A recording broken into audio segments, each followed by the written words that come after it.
Vamos. Bom dia a todos. Eu queria agradecer a Maria Fernanda aqui, o pessoal da Associação Comercial, esse primeiro Fórum Rio Empreendedor. Eu acho que o centro do Rio, o Rio de Janeiro, estava precisando um pouco disso. Precisando um pouco não, precisando muito disso, na verdade.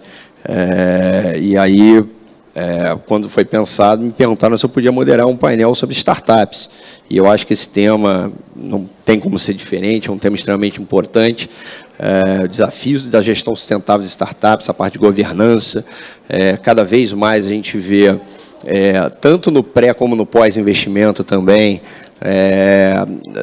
sim, eu acho que esses empreendedores, jovens empreendedores acham, e aí eu tenho aqui o Robert do meu lado, da CESPRO, que sabe tudo desse tema, todos aqui sabem tudo desse tema, mas a gente vê muito, eu sou da Iniciativa FIS, a gente conversa muito sobre isso lá. A questão de quando as pessoas, esses empreendedores acham que no fim do dia, dinheiro resolve tudo. Então, quando recebe um aporte, acha que o problema está resolvido. E logo depois disso, começa a vir outros problemas. Um problema de governança, um problema, outros deveres. E eu acho que a gente pode falar do pré e do pós aqui. Bom, vou falar aqui, eu já falei do Robert, da CESPRO, querido amigo, Leonardo Soares, diretor de assuntos corporativos da Iguá Saneamento, mas foi também presidente da SEDAI. Bernard Café, do Jovem Gênios, aqui do meu lado, Eric Kozer, da Câmara de Gabriel, que está bombando, anda ali em Ipanema, cara, só vejo tua câmera em tudo que é lugar. Uma startup que está voando. Bruno Afonso da Leve Bicicletas também, eu passo ali em Ipanema, aquela bicicleta todo mundo usando. Então, vamos começar aqui. Eu acho que é um bate-papo, eu acho que depois a gente abre para as perguntas, mas vamos começar. Eu vou começar aqui pelo Robert, aqui do meu lado. Robert, o que você na CESPRO, lá, vendo essas startups, tecnologia o tempo todo, quais são, você acha, antes vamos falar do pré, no pré-investimento, quais são hoje os maiores desafios que você vê para essas startups, esses jovens empreendedores, num ambiente extremamente desafiador, economia global, local, extremamente desafiadora? O que você acha que, para esses jovens empreendedores, o que você recomendaria para eles no primeiro momento? Qual é a sua visão para esse cenário hoje de startups aqui no Brasil? Então, primeiro, bom dia a todos. É um prazer estar aqui com todos vocês. Cumprimento aqui os colegas do painel. A pergunta é difícil de responder, essa pergunta é de $1 milhão, né? Mas tem algumas coisas que são muito desafiantes no pré, e aqui a gente percebe aí. Vou fazer aqui um pouco a diferença do que a gente vê do ecossistema brasileiro com o ecossistema do Vale, né, que é onde a gente atua. A gente vê que no Brasil a validação do que se propõe como resolver um problema, uma solução que você traz, ela não tem uma validação consistente o suficiente e acaba se pegando dinheiro, né, e apostando na trilha errada. E aí gasta um caminhão de dinheiro na direção, e não era por ali, eu devia ter ido por lá. Que é a validação do que você se propõe. Então, a gente percebe que isso é um desafio muito grande. A gente gosta de dizer que é o seguinte, o empreendedor, ele muito no início da jornada, ele está focado no produto, né, na solução que ele está entregando. E aí, sim, ele conjuga o verbo empreender.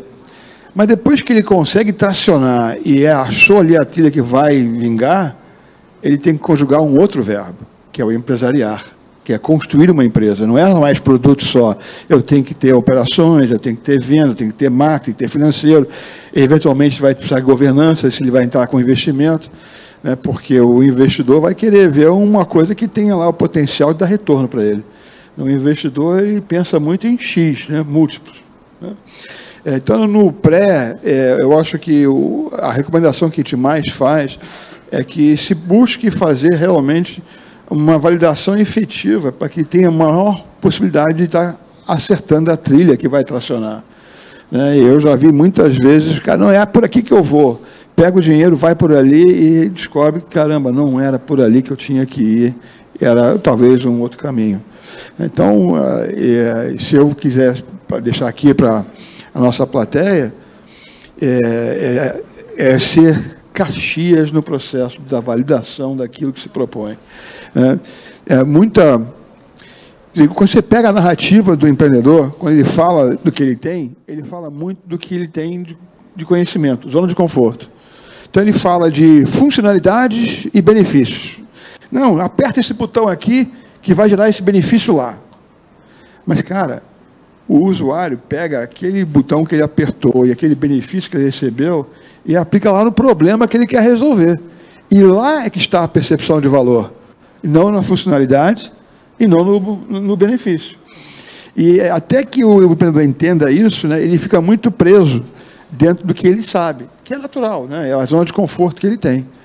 A gente faz uma brincadeira lá nos eventos de pitch, a gente pergunta quem é que mora no 14º andar. Aí, tá, quanto tempo leva o elevador do 14º andar para chegar no térreo?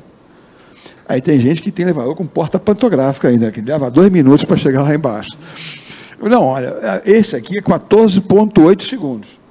Agora, imaginem vocês no 14º andar, e aí você vai entrar para descer para o térreo, e lá tem uma única pessoa, aquela pessoa que mais impacto pode causar no seu negócio agora. E, normalmente, os empreendedores não sabem responder quem é essa pessoa. Eu falei, pô, já tomou bomba na prova, porque se é a pessoa mais importante, eu tenho que saber o nome dela. Agora que você sabe quem é, e você vai entrar no elevador, 14,8 segundos até o térreo, o que você fala para ela?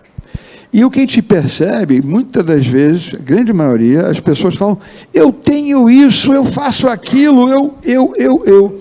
E quando não entende que eu tenho que falar da perspectiva do usuário, né? Então, quanto mais a gente vai lá na linha de frente e entende o que é essa percepção, onde é que está realmente a dor ou o valor, é que aí você começa a achar a trilha que deve ser apostada, né? E aí você tem aquele outro desafio, que é deixar de empreender e passar a empresariar, né? Mas, olha, eu já falei aqui, vou deixar meus colegas falarem um pouco, vou passar o microfone de volta. Leonardo, você sabe, para quem não sabe, eu falei, o Leonardo foi presidente da SEDAI, mas mais impressionante de ser presidente da SEDAI foi o que ele montou lá com o Manancial. Quem não conhece, vá conhecer. O Manancial é espetacular, uma área para empreendedores focados nessa questão do saneamento.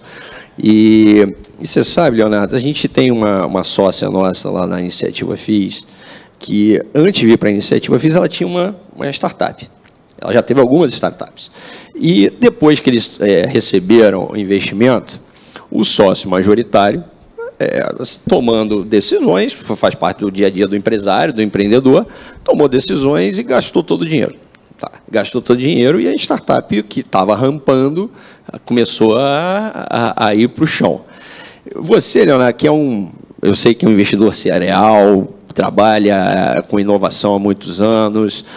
Como que você, o que você falaria para esses jovens empreendedores, que muitos deles não têm nenhuma formação, assim, tiveram uma ideia, construíram essa ideia, ramparam essa ideia, a ideia funcionou, mas no final do dia, assim, são jovens empreendedores. O que você falaria para essas pessoas hoje? Quando você, como investidor, olha, o que você está olhando para as startups? O que você pensa? Qual é o processo que você faz para que essas startups possam ser sustentáveis no tempo? Obrigado, Rodrigo. Bom dia a todos aqui que estão com a gente aqui nessa mesa. Em meu lugar, eu quero falar para o Robert, leva 46 segundos. Eu moro no 14º andar. Já medi várias vezes. Isso com o elevador novo. O antigo dava 48, 49.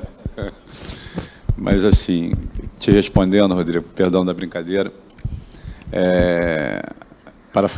parafraseando o Milor Fernandes, eu acho que a primeira coisa que essa turma tem que enxergar, o Milor dizia um negócio que era muito interessante, que ele dizia que quem acha que sabe tudo é porque está muito mal informado. Então, a turma, como estava falando o Robert, a turma, quando começa a ficar muito focada na coisa da solução, do produto, e, naturalmente, se inebria com aquela coisa, e esquece de uma característica que é fundamental, que é o empresariar, como o Robert falou. Essa coisa de empresariar é muito mais complexo do que todo mundo pode imaginar. Eu já trabalhei em pequena empresa, já empreendi, já trabalhei em grande empresa, já vivi vários ambientes diferentes. Então, assim, eu acho que a gente tem que começar pelo primeiro ponto. O bolo bom é o bolo bem dividido. Não tem essa coisa de só eu, de olhar para o próprio umbigo, não tem isso. Segunda coisa, tem que ter muita disciplina, muito foco, tem que ter meta, tem que ter um objetivo traçado, tem que seguir em cima daquilo. Senão, você derrapa, você começa, tem elogio, porque você é genial, porque você pensou numa coisa fantástica, e não é nada disso. Todo mundo pensa em coisa fantástica todo dia. Agora, aquilo, de fato, ter o condão de gerar impacto, é um processo de transformação. Processo de transformação em vida planejamento, em vida relacionamento, em vida discussão, em vida aporte de dinheiro e em vida teste. Eu sempre fui um cara, assim, o Manancial, quando a gente fez, o Desafio Core, quando a gente fez, eu participei dos primeiros, os próprios hackathons lá que a gente fazia muito nas naves do conhecimento dentro de favela e coisa e tal. Todas essas jornadas pelas quais eu passei, das quais eu participei, a gente sempre pensava muito em testar. E testar era testar um modelo e vender o modelo. Tem quem compre? Qual é o resultado? Vamos rodar tem que ter um MVP. E você tem que ter uma coisa hoje que é muito difícil, que é um espaço real para você prototipar a solução, para saber se funciona, para saber se tem quem compra, quem vende, qual é o resultado, se vende com prejuízo, se vende com... Sem essas coisas rodando e testadas, pode ser a ideia mais genial que qualquer um de nós temos todos os dias, não funciona. Como forma de empreender, de gerar sustento, de gerar riqueza, de gerar valor, não funciona. Não funciona. Vi muita coisa legal, vi no Desafio Core, dentro do Centro de Operações, por exemplo, uma solução que, assim, era genial, era muito legal, mas, sob o ponto de vista econômico e financeiro, não ficava de pé. Era um negócio de um sensor para acionar diesel para o hospital, para acionar...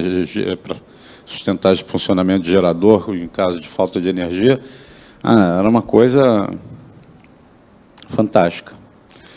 Mas, assim, cada hospital tinha pico de energia 2 vezes por ano. Então, assim, era mais fácil para o hospital ficar, eventualmente, 2 horas com CTI apagado do que investir em determinada solução. E, assim,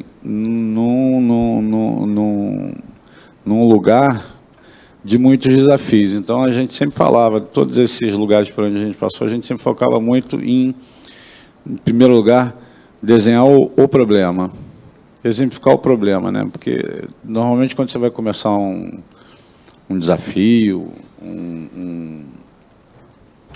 uma semana de inovação, um hackathon, seja lá o que for, quando você vai passar um período de ideação, a coisa mais comum é o sujeito pensar na solução antes de pensar no problema. Então, assim, tem que desenhar o problema. O que você precisa resolver? Então, o que você precisa resolver é mais importante do que a solução. E tem que vir na frente. Se você não souber o que você vai resolver, não adianta você ter solução, porque não vai funcionar. Né? O MIT tem aquele negócio do User Innovation, que é aquela história que eles comparam com o cowboy bonitão lá do Marlboro, né? Que fumar é legal, então vamos botar um cavalo bacana, um cowboy bacana, e vamos vender esse produto aqui numa embalagem bonita, e vamos vender pra caramba.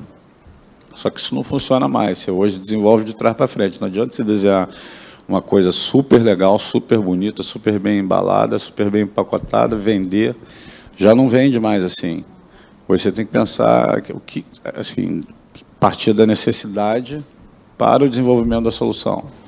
E não do desenvolvimento da solução para depois pegar o marketing para vender. Então, assim, a coisa que eu mais recomendo aí, por essas jornadas que eu passei, sempre recomendei, foi preste atenção na solução, preste atenção no problema para poder empregar uma solução para um problema. Primeiro, foca no problema e depois, focou no problema, desenvolveu a solução, vira a chave e vai empresariar, vai trabalhar para que aquilo funcione e fique de pé econômico-financeiro, de pé compatível com os valores atuais, especialmente os valores hoje muito ligados à cadeia de ESG, né, aos temas de sustentabilidade ambiental, de governança e de inclusão social. São temas que a gente não vai caminhar, não tem mais sentido. Não tem mais sentido hoje você falar no mundo em desenvolvimento econômico, por exemplo, se desacompanhado de sustentabilidade ambiental. Pode desenhar o que for, que daqui a pouco vai tudo por ralo. Então, foco, disciplina e, assim, a solução tem que ter sentido. Não basta ser genial, tem que ter sentido, tem que ter um valor, tem que ter um propósito, né? Hoje tudo tem que ter um propósito e cada vez mais eu acredito que propósito é a chave da questão. Enfim, para tomar menos o tempo aí e deixar a bola rolar. Obrigado, Rodrigo. Obrigado, Leonardo. Você sabe, acho que tem duas coisas que você falou que a gente, pelo menos na iniciativa física, quem o conhece, é um ecossistema de inovação na saúde. E a gente conversa muito, e aí eu vou parafrasear um querido amigo, o Eduardo Emmerich, da Biominas, o presidente da Biominas. Ele fala o seguinte: ideia é fácil, execução é tudo. Foi um pouco do que você falou. E a segunda coisa que a gente tem, que você falou, e a gente tem conversado bastante no setor de saúde sobre isso, está relacionado, beleza, por mais interessante, melhor que seja a ideia, o setor está disposto a pagar por essa ideia? Entendeu? Aí aquela questão lá do diesel do hospital. Não vou pagar, não tem interesse em pagar por isso. Não faz muito sentido. Então, eu acho que isso são coisas que o jovem empreendedor tem que prestar atenção. Por mais genial que a ideia seja, estão dispostos a pagar por essa ideia? Essa é a verdade. Agora me conta, Bernard, primeiro você vai falar para a gente um pouco da sua startup, mas me conta o que você acha que esses ecossistemas de inovação, sejam Cubo, Biominas, Acate lá no Sul, Porto Digital, o que você acha que esses ecossistemas, com a sua experiência de startupeiro, acha que esses ecossistemas podem ajudar as startups, no caso, a terem uma gestão sustentável, serem sustentáveis no tempo? O que você pensa disso? Tudo bem, pessoal. Minha voz rouca, naturalmente, como um bom tricolor, eu estava no Maracanã, então, 1000 perdões, Germancano trouxe isso para mim hoje. Mas vamos lá. Bom, eu sou um dos fundadores da Jovem Gênios. Jovem Gênios resolve um problema muito grande no Brasil e na América Latina, que é a defasagem de aprendizagem. O Brasil tem 6 anos de atraso no processo de aprendizagem. Quase 90% dos alunos saem do ensino básico sem saber o mínimo esperado em matemática, por exemplo. 75% deles sequer dominam a própria língua. É catastrófico. Isso vai ter um impacto gigantesco daqui a 2 anos na nossa economia. Enfim. E a gente resolve isso usando inteligência artificial e gamificação. Hoje a gente aplica isso já, né, numa solução integrada de 3 plataformas. Num processo de adaptative learning nessas 3 plataformas, entregando para a escola privada e pública. É bem legal. Hoje a gente está com mais de 400 escolas, impactando mais de 130 mil alunos. A gente tem como grande cliente Fundação Bradesco, toda a rede salesiana, município de São José dos Campos, é o nosso grande case. A gente conseguiu aumentar 18% do IDEB. O nosso algoritmo tem uma preditividade muito grande. Cara, já temos diversos reconhecimentos globais. Enfim, é um do grande case, é uma das maiores edtechs da América Latina, uma série de premiações muito relevantes. Mas acho que falar sobre a Jovem Gênios, depois vocês podem pesquisar e saber mais. Acho que a contribuição vem muito dentro do ecossistema. Acho que tem uma coisa que eu sou um pouco contra a todo o movimento do empreendedorismo. Primeiro, uma coisa que eu acho que é muito legal, que eu não comecei aqui falando, me empolguei falando do Fluminense, que eu acho que...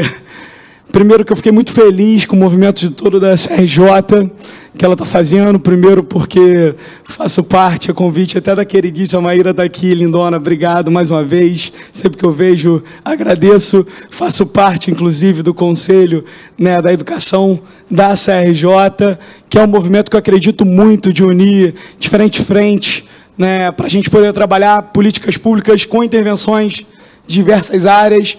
E aí, obviamente, a minha paixão é a educação, eu sempre falo disso, é encontrar sua paixão, seu propósito. Eu não acredito em empreendedorismo sem propósito, porque a jornada é muito difícil. É o que ele falou da disciplina, e a disciplina está no propósito. Mas aí a parte que eu não concordo, que foi onde que eu disse, que eu não acredito que empreender é para todo mundo. Por quê?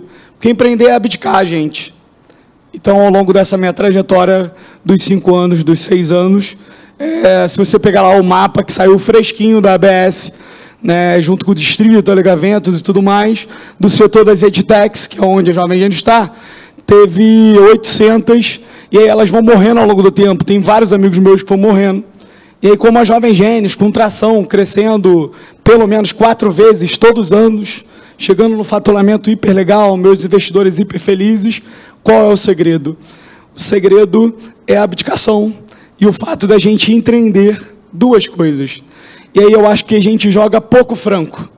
E aí toda vez que eu estou no painel, quando a Maíra me chamou por vir para o conselho, eu falei, eu só tenho uma única regra.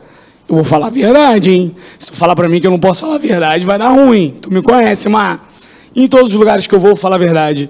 E sobre empreender em startup, é igual empreender com uma padaria.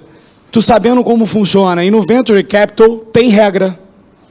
E aí tem 2 coisas. A primeira startup é um método científico. Então, tudo que eles falaram aqui tem um método científico. Se chama Lean Startup.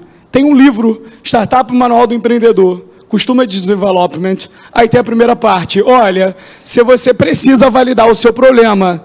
Porra, se você é o cara mago, eu tenho um cara que é o inteligente dessa jornada, que é o meu sócio, porque eu não sou o cara de tecnologia. Eu sou bom em vender. E aí o empreendedor tem aquela coisa que ele acha que ele é bom em tudo. Eu não sou bom em tudo, gente. Eu sou bom numa determinada coisa. Eu vendo gelo para pinguim. Isso eu sou bom. O cara é bom em tecnologia. Aí eu fui para um cara que é complementar a mim, que está a fim de abdicar a vida dele inteira, e que a gente está nessa jornada de trabalhar 100 horas por semana, e que a gente se encontrou, e temos lealdade um ao outro, e estamos igual 2 tarados trabalhando nessa trajetória, e vamos entrar nesse ciclo até o final. E a gente está arrumado e organizado e se alinhando ao longo dessa trajetória. É difícil achar o sócio? Eu encontrei de um jeito onde é a única coisa que eu pergunto que eu não consigo responder. Não me faça. Como arrumar um sócio? Porque foi o acaso, Deus, sei lá, me ajudou e eu arrumei. Arrumei o de vocês. Tem N maneiras, dicas, enfim, mas é difícil. E eu arrumei. E aí a gente começa, validou o problema. Não é a solução. O mundo está cagando para a sua solução. Está cagando. É o problema. E aí tu tem que fazer as 100 entrevistas. Tem lá a metodologia. Eu não vou falar a metodologia aqui. Só que quando eu, por exemplo, mentoro, e aí é o valor dos ecossistemas, é porque a gente participou de um, que é o 7 Startups, que a gente ficou 7 meses lá em Ribeirão Preto. Aí os caras falaram, tem um método. E nós 2 somos engenheiros químicos. Não tem nada a ver com educação, né? Mas a gente é bom em seguir método. Aí o cara me abraçou e falou, tu segue esse método. Aí o que a gente fez? Fomos os únicos que 100 que a gente tem que entrevistar, só parou no 100. Aí a gente viu, porra, a dor maior é essa.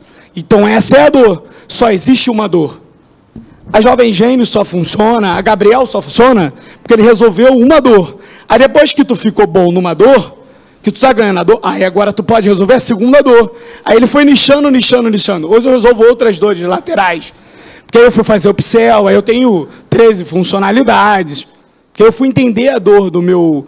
Hoje eu entendo, brincando, há 2 meses atrás com a minha mulher, eu falei, falei o seguinte, tu vai pagar o japonês hoje, se a gente andando aqui no shopping, eu vou perguntar para 10 pessoas, e se eu acertar 8, são coordenadoras pedagógicas. Se eu acertar, coordenadora pedagógica de escola, no shopping, andando, eu acertar, tu paga o japonês de hoje.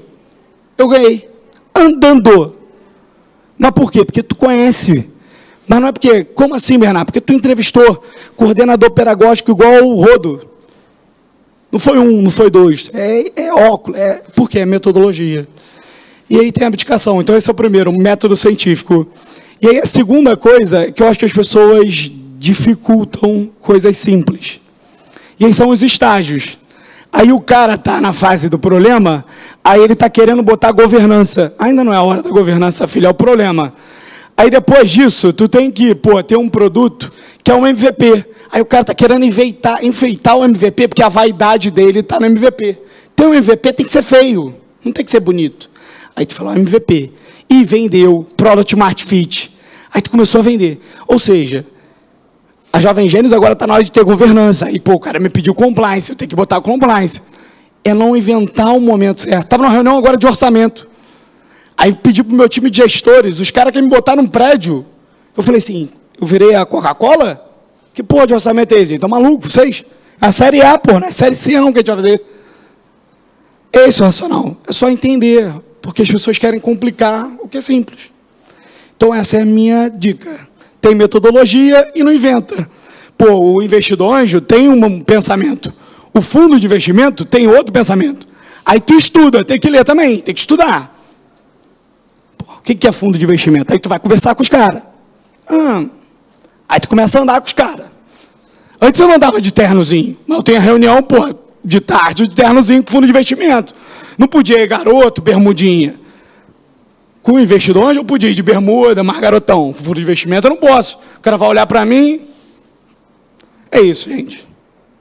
Minha contribuição é essa. Não, e você sabe que essa parte do terno é interessante. Teve uma vez, eu estava fazendo uma reunião, eu cheguei de terno, e aí eu estava com um desenvolvedor. Aí o desenvolvedor chegou de bermuda. Aí ele falou assim, deve estar uma galera, todo mundo de terno, de bermuda. Ele vira para mim e falou assim, cara, se eu soubesse, eu tinha vindo de terno também, eu mais arrumado. Eu falei, cara, se você tiver que chegar de terno aqui, eu ia embora. Porque eu não vou conversar com um desenvolvedor que está de terno, porra. Não tem nada a ver. Mas veja, Eric, cara, eu sou fã da tua câmera, tá? Eu passo ali em Ipanema, já falei isso, eu acho uma solução espetacular. Eu sei que vocês estão conversando com a associação comercial para implementar essa solução aqui no centro. Conta para a gente, para quem não conhece, conta um pouquinho da câmera Gabriel, das câmeras Gabriel, mas fala também um pouquinho vou pegando um pouco da deixa do meu amigo Bernard aqui, dessa questão do pós-investimento, como essa relação com os investidores, eu sei que vocês estão rambando agora, conta um pouquinho para a gente, como é que você tem sido, pegando o painel, sustentáveis do pós-investimento, então. Obrigado, Rodrigo, pelo convite, toda a associação comercial, prazer estar aqui com vocês hoje, companheiros aí também. Sou Eric, sou um dos fundadores da Gabriel, CEO da empresa. A Gabriel é uma empresa que a gente criou para resolver problemas de segurança pública com o modelo de negócio privado, né? Contradições em termos, mas basicamente, né, vem de uma constatação, você falou, né, de conhecer sócio. Eu conheci meu sócio na China. Cara, surreal, né? Quem vai para a China, só maluco, só foragido, né? Não é a primeira opção de ninguém. E a gente se conheceu na China, ficou super amigos, era para ser, né? Acho que realmente eu concordo 100%. Parênteses aqui também, fui muito próximo de vários fundos de investimento. Quando estava tendo muito investimento de venture capital em 2019 e agora em 2021, muitos fundos eles tinham umas teses, né? Queria copiar um modelo dos Estados Unidos que está dando certo lá, quero copiar aqui no Brasil. Aí os fundos juntavam, né? Faziam meio que um matchmaking ali de empreendedores. Cara, grande parte deu errado. A maior parte que eu vi assim foram divórcios feios, mas só para comentar. Gabriel, então, empresa que a gente criou para resolver problemas de segurança pública com modelo de negócio privado. A forma que a gente faz isso é que a gente está criando uma rede de câmeras apontadas para a rua. Elas sempre ficam instaladas no imóvel privado, só que apontadas para o espaço público. Como cada prédio, né, comércio, pode contratar a Gabriel individualmente, Quando as pessoas contratam, a gente consegue cobrir áreas inteiras da cidade. Então, por exemplo, o Rodrigo comentou de Ipanema, Leblon, foi onde a gente começou, a Gabriel. A gente hoje tem mais ou menos 20% da metragem das ruas vistas pela Gabriel 24/7. Então, qualquer crime que aconteça, a gente consegue pegar o flagrante uma vez em 5. E mesmo que a gente não pegue o flagrante, topologicamente, é praticamente impossível você fazer uma rota dentro do bairro, chegar no bairro, sair do bairro, sem passar na frente de uma câmera da Gabriel. Então, a gente consegue ajudar a polícia com informações, né, da rota dos criminosos, dos suspeitos, e também informações estruturadas como placa de carro, que é o que mais ajuda. Uma das coisas que a gente mais gosta, né, até pegando assim, falando do cliente, né, o que a gente entrega é resultado, né? Tem outras empresas que vendem câmera, tem empresa que vende segurança, tem empresa que vende lá uma pessoa de terno, com ombrelone, mal encarada. A gente vende resultado. E resultado para Gabriel é ajudar a polícia a investigar e ser a melhor polícia possível. A gente ajudou a polícia até hoje aqui no Rio e em São Paulo em 2.600 investigações criminais. Foram 227 pessoas presas a partir da inteligência que a gente forneceu para a polícia e, número que eu me orgulho muito, 7 pessoas inocentadas, haviam sido acusadas de crime que elas não cometeram, inocentadas com a ajuda da inteligência que o Gabriel forneceu. Teve um caso aí exemplar, foi em São Conrado, teve aquele caso do entregador que foi açoitado, né, por uma moradora. Caso absolutamente triste, que a gente ajudou, né, a mostrar que o entregador, de fato, estava falando a verdade. Mas aí, voltando, né, para a pergunta, eu também me identifico muito com o Bernardo falou, de falar a verdade. Né? Então, cara, a gente levantou 2 rodadas de investimento, a primeira foi em 2019, e aí é bem importante, a Gabriel só existe, a Gabriel é uma ideia maluca, que a gente pegou várias inspirações da China também, que é onde a gente se conheceu, de resolver problemas de segurança pública. A China conseguiu baratear a tecnologia de câmera e conseguir instalar câmera em todos os lugares. Acho que vários de vocês devem ter visto, né, sobre o Estado totalitário chinês, etc. Só que tem umas coisas ali que a China conseguiu fazer. A China é um país que é 7 vezes o tamanho do Brasil em população e que tem 1/6 da quantidade de homicídios. Então, é 50 vezes mais segura do que o Brasil em homicídios. Você não tem crime violento, né? Obviamente você tem crime, vários de vocês devem ter caído em golpe aí de chinês no AliExpress, mas você não tem crime violento. Crime violento é uma especificidade da América Latina e de alguns países da África. Crime violento não é normal no mundo e não precisa ser, né? Essa é uma constatação fundamental. Países com o mesmo nível de renda que o Brasil, e mais pobres, na Índia, Filipinas, não tem crime violento. Isso é coisa da América Latina. Tem relação com tráfico de droga, etc., mas aí conversa para outro dia. A segunda coisa, né, que a China conseguiu fazer muito bem é, tendo essa quantidade gigantesca de dados, conseguir estruturar aquilo ali para tirar alguma inteligência daquilo ali. Então, tem esse modelo chinês, tem todas as preocupações, né, de um Estado totalitário que tem informação das pessoas, não é o país que eu quero viver. E na Gabriel, né, a gente traz algumas inspirações tecnológicas e operacionais com a constatação que no Brasil tem um mercado de segurança privada imensa, infelizmente. E a gente junta essas coisas para criar a Gabriel, né? Um modelo que é um vácuo que o Estado deveria fazer, como também acontece na educação, como acontece na mobilidade, como acontece em várias outras frentes. E aí a iniciativa privada entra para complementar o Estado, não substituir, complementar. E aí eu estava falando, a Gabriel foi uma ideia maluca. Em 2019, felizmente para a gente, tinha muito dinheiro, né? A taxa de juros lá fora era quase 0, no Brasil estava 2 e quebrado. Então tinha dinheiro infinito, né? Quando essas coisas acontecem no país desenvolvido, não tem mais onde enfiar dinheiro nos Estados Unidos, na Europa, aí vem para cá, para a periferia do capitalismo global. Tinha uma enxurrada de dinheiro pela primeira vez na história. Gabriel é a 4ª empresa que eu participo da fundação, então também fazendo coro. Cara, empreender não é para todo mundo, tem que ser maluco, né, cara? 4 vezes sofrer. Cara, Bruno, quantas vezes foi para a China, porra, comer miojo. Cara, tem que gostar de sofrer muito para fazer isso aqui e ser consistente, né? Não desistir no meio do caminho. Só que isso tem que ser, quando você está vivo, né, você está na mesa, às vezes a sorte está do seu lado. 2019 era esse caso. Tinha muito dinheiro, então a gente conseguiu levantar dinheiro em 2019 para fazer uma ideia completamente maluca. Até hoje, até 2019, o Brasil basicamente investia em empresa que estava copiando um modelo de negócio bem sucedido lá fora. Foi a primeira vez que tinha um pouco de dinheiro na América Latina para tentar ideias novas para coisas aqui, né? Abertamente tinha dinheiro para isso. E a gente pegou dinheiro nessa época. Foi essencial, porque o que a gente estava fazendo na Gabriel, né, também fazendo coro assim, diferente do Vale, lá tem muita gente que entende de ideação, de product discovery. Aqui não tem. Aqui é copiar o negócio que está feito nos Estados Unidos e replicar a maior parte das startups. criar do zero é difícil pra caramba, e idear é difícil pra caramba. E, obviamente, né, você ter dinheiro em caixa para você poder tomar decisões que não são imediatistas. A vantagem de uma empresa que tem dinheiro de venture capital comparado com a empresa, cara, que a pessoa está bootstrap, né, financiando com o próprio dinheiro, é que a pessoa que está financiando com o próprio dinheiro tem que pagar a conta no mês seguinte, cara, e como sempre foi na história da humanidade, só que às vezes você toma decisões curto-prazistas. Então, cara, o empreendedor tem que fazer consultoria por fora para conseguir financiar a empresa, você tem que vender um produto que não tem nada a ver com o negócio que está fazendo para você conseguir financiar a empresa, aí você perde foco.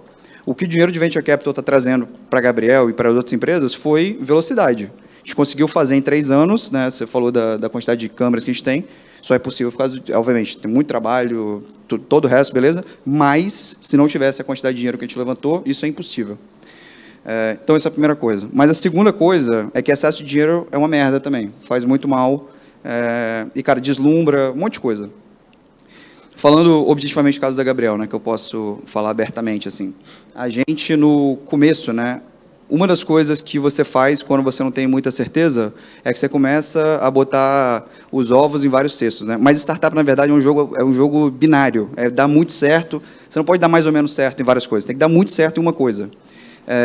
E é isso aí que o Bernardo falou, tem que ter um nicho e acertar muito bem naquele nicho. No começo da Gabriel, tinha bastante dinheiro, cara, vamos tentar 3 produtos simultaneamente. Fazer um produto novo é muito difícil, a chance de você dar certo é menos de 5%, provavelmente vai dar errado. Fazer 3 ao mesmo tempo é impossível, não existe isso. E aí, muitas vezes, né, empreendedor, cara, que está com excesso de recursos, faz isso aí, tenta fazer várias coisas simultaneamente, tira foco, você não tem attention span para conseguir focar em tanta coisa, foi um dos erros que a gente cometeu lá atrás. Felizmente para a gente, veio a pandemia, que aí forçou a gente a voltar para a realidade, cara, o negócio tem que... Todos os investidores que a gente estava falando, né, começou a pandemia, cara, desapareceram, ninguém mais queria saber nada, e aí vem, né, essa água na bunda é a melhor coisa que existe, que é você foca em fazer as coisas direito. Essa foi uma das coisas. E a segunda, né, em 2021, então teve esse boom, né, 2019 estava um boom, 2020 o mundo acabou, pandemia, 2021, injeção de dinheiro lá do Banco Central Americano, uma atrocidade que fizeram, está pagando preço até hoje com inflação, mas entrou mais dinheiro ainda na economia.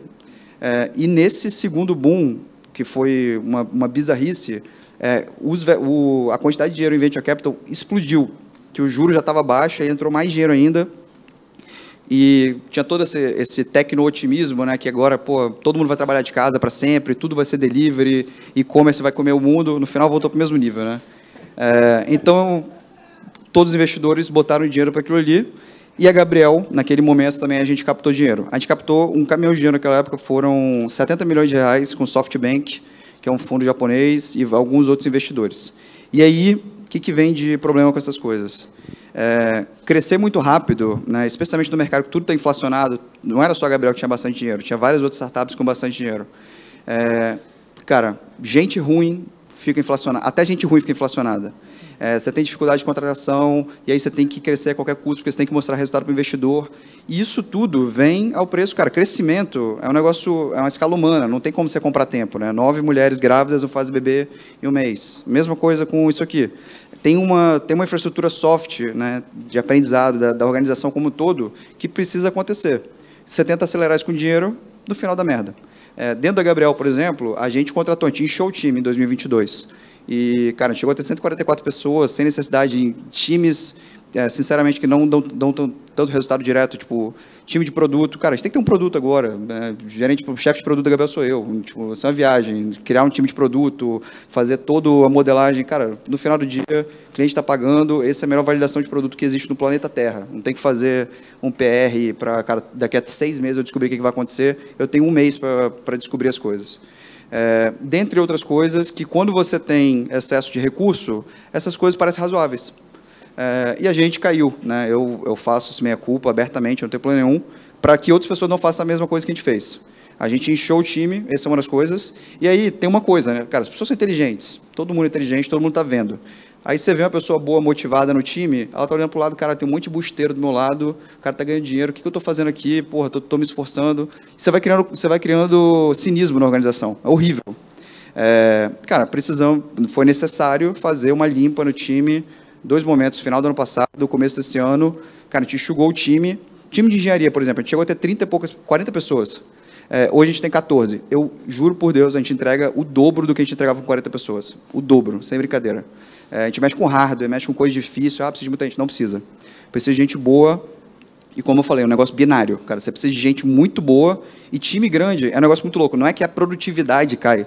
O output total cai. Quanto mais gente você tem, muitas vezes na organização, o output total cai. Cara, melhores coisas. O Elon Musk lá foi hiper criticado no Twitter. Cara, eu tenho certeza absoluta que ninguém fazia nada naquele lugar. E tirou ali o pessoal, eu tenho certeza. Tirou, entrega... Cara, olha a quantidade de coisa que o Twitter lançou em 2 meses, né? É insano.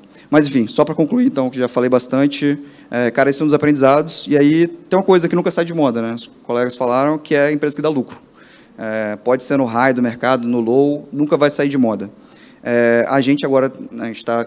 Como a gente nasceu...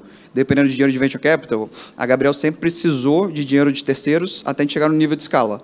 Agora a gente está nesse nível de escala que, se a gente precisar parar de crescer, a gente consegue diminuir o time de vendas, para de gastar em marketing, a empresa fica no 0 a 0. A gente não tinha essa dádiva antes. E aí o problema é que a gente fica na mão de investidor. E aí ficar na mão de investidor, putz, se o mercado está bom, maravilhoso, você vai continuar levantando dinheiro, só que não tem... Esse foi um dos erros, né? A gente fez uma empresa modelada para um mundo de venture capital, mas assumindo que o venture capital ia existir para sempre. Só que, cara, as pessoas que a gente negociava nem estão mais no fundo. O fundo não existe mais. Então, cara, tem que fazer um negócio que funciona para a gente. Felizmente, né? E essa arrebentação que está acontecendo agora, cara, dinheiro de venture capital caiu 90% do ano passado para esse ano. A gente vai anunciar uma rodada agora, graças a Deus. Mas, cara, infelizmente, tem uma coisa que é normal no capitalismo, que é a maior parte das empresas tem que quebrar mesmo. Isso é bom. O problema agora, né, que tem essa ressaca do excesso, é que tem um monte de empresa boa que não vai conseguir levantar dinheiro. Isso está acontecendo agora. E aí o aprendizado, acho que fica para essa geração toda, cara, excesso de dinheiro faz mal, não é bom, tem um nível ótimo de crescimento, obviamente sempre dá para puxar ali as coisas, mas excesso é excesso em qualquer cenário. E a segunda coisa, cara, tem que fazer empresa que dá lucro, gera caixa. Não é nem lucro dá para mentir para caramba, né? Vídeo WeWork, Community Adjusted EBITDA, dessas coisas. Caixa, lucro é opinião, caixa é fato. Então, se gerar caixa, tá no caminho certo. Espetacular, Eric. Você sabe, a gente está aqui falando com esses jovens empreendedores, né? E aí você pega problemas reais do Rio de Janeiro, do Brasil, educação, você tem segurança, e agora vamos falar de mobilidade, que no Rio de Janeiro o caos total. E, Bruno, você sabe, eu vou pegar um pouco do que o Eric falou aqui, eu acho que a gente pode falar um pouco de pessoas, né, que o Eric falou bem, nesse momento, eu vejo lá, a gente tenta contratar desenvolvedor, cara, é impossível. Chegam uns caras que você contrata, o cara fala, vai entregar, não entrega nada. Então, assim, como é que você gere uma equipe numa startup, uma empresa que está começando? Como é que você contrata as pessoas? Como que você gere as pessoas lá dentro para que a sua startup, para que essa solução fenomenal, eu ali em Ipanema, eu adoro ver o jogo do Flamengo, aí contra o meu amigo aqui, eu vou ver ali na churrasqueira, e na frente tem uma loja. E eu fico olhando a quantidade de gente que entra naquela loja, que sai com aquelas bicicletas, é espetacular. Mas, assim, você tem um time todo por trás, eu não estou falando do vendedor em si, mas da ideação, de colocar o produto de pé, a parte de marketing, como é que você contrata, como é que você gera essas pessoas, e que você pode dizer para esses jovens empreendedores que querem começar a empreender, montar as suas startups, montar as suas soluções, falando da parte pessoal, de pessoas, o que você pode falar para eles? Primeiramente, aí, muito prazer conhecer todo mundo aqui, estar aqui. Na verdade, como o Eric falou, encontrar sócio é uma dificuldade. Eu, graças a Deus, encontrei dentro de casa. O meu irmão é meu sócio, eu fui um louco que fui morar na China. Ele ficou aqui, ele é advogado. Então, eu fui morar na China em 2007. Acabei comprando uma bicicleta elétrica para mim, para me locomover lá em Pequim. E aquilo mudou minha vida ali no primeiro momento, assim, de me deslocar pela cidade. Era pré-Olimpíada, então decidi morar na China. Fui para um congresso, acabei ficando. E eu falei, por que não ficar aqui em Pequim, na pré-Olimpíada, agora que a China está se abrindo ao mundo ali naquele momento. E foi uma escolha bem acertada ali naquele momento. A ideia era ficar 6 meses, passou por 1 ano, e já são aí, acho que 15, 16 anos. Então, eu passo mais tempo hoje em dia na China do que no Brasil. Fiquei aí durante quase 3 anos por causa da pandemia, sem poder retornar. Esse ano eu já tive 3 vezes na China. Então, esse ano eu estou no Brasil, se somar, não dá nem 2 meses. E eu sempre fui muito produto, questão de entender realmente o que aquilo me atendia e para aquilo me atender daquela melhor forma, o que precisava ser feito. Então, eu sempre pensou na questão realmente do pós-venda, de ter loja próxima do cliente. Então, aquilo que você vê ali na loja ali da Vinícius de Moraes, hoje nós já somos 35 lojas, em 5 estados. Já temos aí, pode ser assim, mais de 60, 70 mil bicicletas na rua.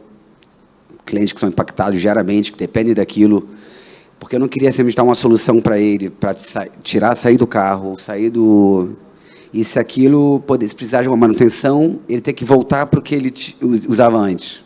Então, vem aquela lógica um pouco das concessionárias de carro. Por que vende tanto Volks, Fiat no Brasil? Porque tem concessionária. Existem carros muito melhores, mas não vendem porque você não tem o serviço.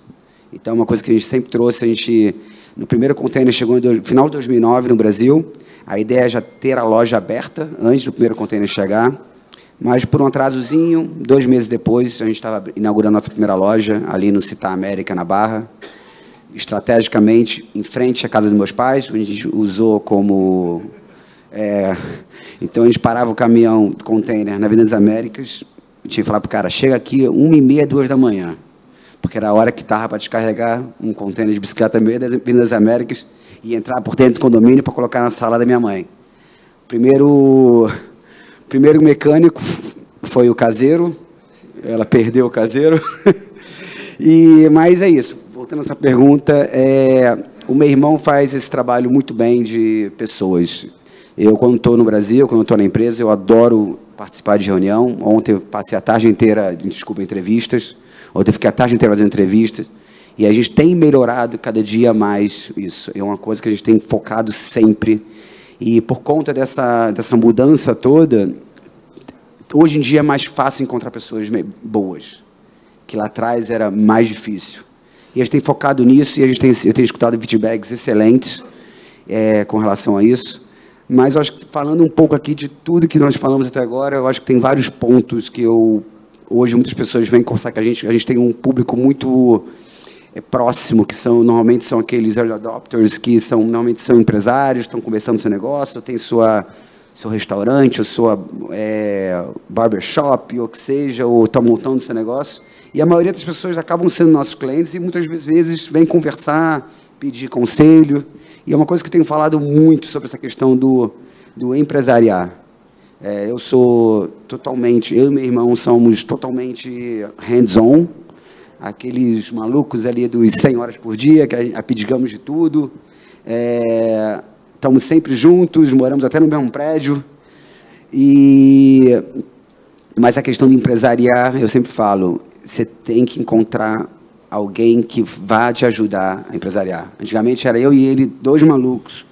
Ele correndo, advogando ainda, correndo nas lojas, e eu indo para a China, e depois a gente ficava uns 2 malucos indo para trás de todos os bancos, atrás de dinheiro.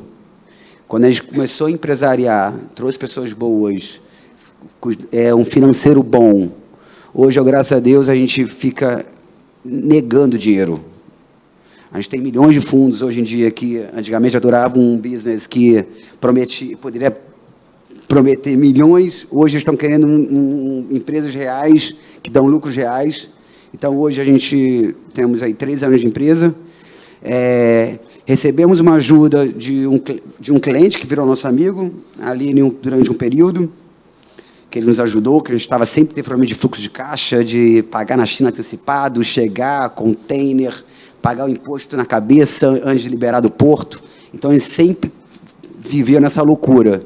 E teve um momento que um cliente amigo, ficou amigo, nos ajudou, mas a gente já vamos dizer, recobramos ele já, então a gente continua super amigos, e a gente, então, nunca teve dinheiro realmente de fundo.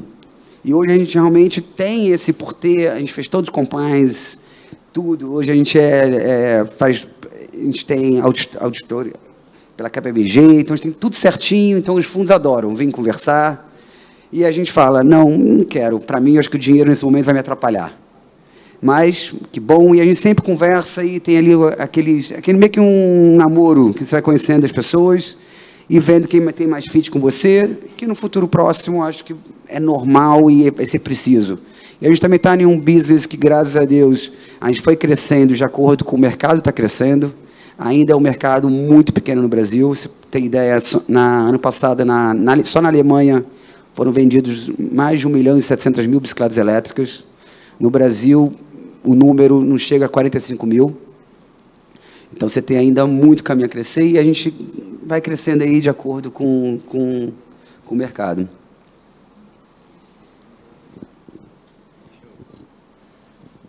Muito bom. Eu estou pensando aqui, a gente podia continuar conversando, mas eu acho que a gente pode abrir para as pessoas falarem um pouco e fazerem as perguntas direto para essa galera, aproveitando essa rapaziada que está aqui, que vocês não vão encontrar todo dia esse time junto. Não sei se alguém tem quer falar alguma coisa, alguma pergunta, senão a gente continua por aqui mesmo. Bom, vamos lá.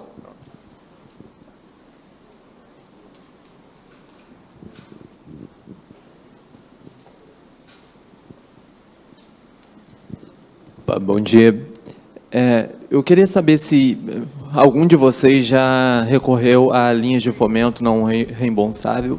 O que vocês pensam em relação a essa alternativa, né, para o empreendedor? E em que momento o produto de vocês, o negócio de vocês, começa a se tornar interessante para um venture capital? Bom, vou começar por esse lado aqui da linha de fomento. Eu acho que o nosso Robert e o nosso Léo pode falar um pouquinho o que eles viam relacionado a isso, e depois eu passo a outra parte para a outra parte da mesa aqui. Então, a gente vê muito acontecer na fase inicial dos empreendedores buscarem, de alguma forma, né, terem acesso a fundos para poderem desenvolver o seu produto, né, desenvolver a sua solução. O problema do não reembolsáveis já comentou aqui, é tirar o foco, né? Você, às vezes, vai pegar o não reembolsável, o projeto lá tem uma série de requisitos que te levam na direção contrária daquilo que você está enxergando e que nem validou ainda, né? Então, é uma fronteira, é uma decisão que não pegar dinheiro não reembolsável, querendo fazer a coisa acontecer, né? É meio maluquice. A atenção que precisa se ter é, de repente, da mesma forma que a gente fala que é o empreendedor que escolhe o investidor, o empreendedor deve escolher também melhor que tipo de não reembolsável, o tipo de projeto ele vai pegar. Esse projeto está realmente alinhado com o que eu estou imaginando que eu quero desenvolver. Ele vai pegar qualquer não reembolsável e ficar preso lá na entrega do projeto, né? Hoje existe uma exigência grande de prestação de conta nesses dinheiros, né? Não é simples pegar dinheiro não reembolsável e bye, tchau. Não é assim. Então, a gente recomenda que tenhamos muito cuidado com esse processo. A gente vê uma outra história, a gente participa de uma jornada da Europa para o Vale, e na Europa é comum também os empreendedores usarem os não reembolsáveis. E eles têm uma dificuldade muito grande de entender o equity funding, né? Porque eles não estão calibrados muito para isso, que obviamente é uma história muito americana, muito Vale, e aqui a gente está construindo também. Então, a questão do não reembolsável é que nem sempre vai estar alinhado verdadeiramente com aquilo que você quer desenvolver. E pode correr o perigo de tirar você da trilha que você tinha que estar seguindo, porque você está tendo lá, tem que atender lá, prestar conta do não reembolsável.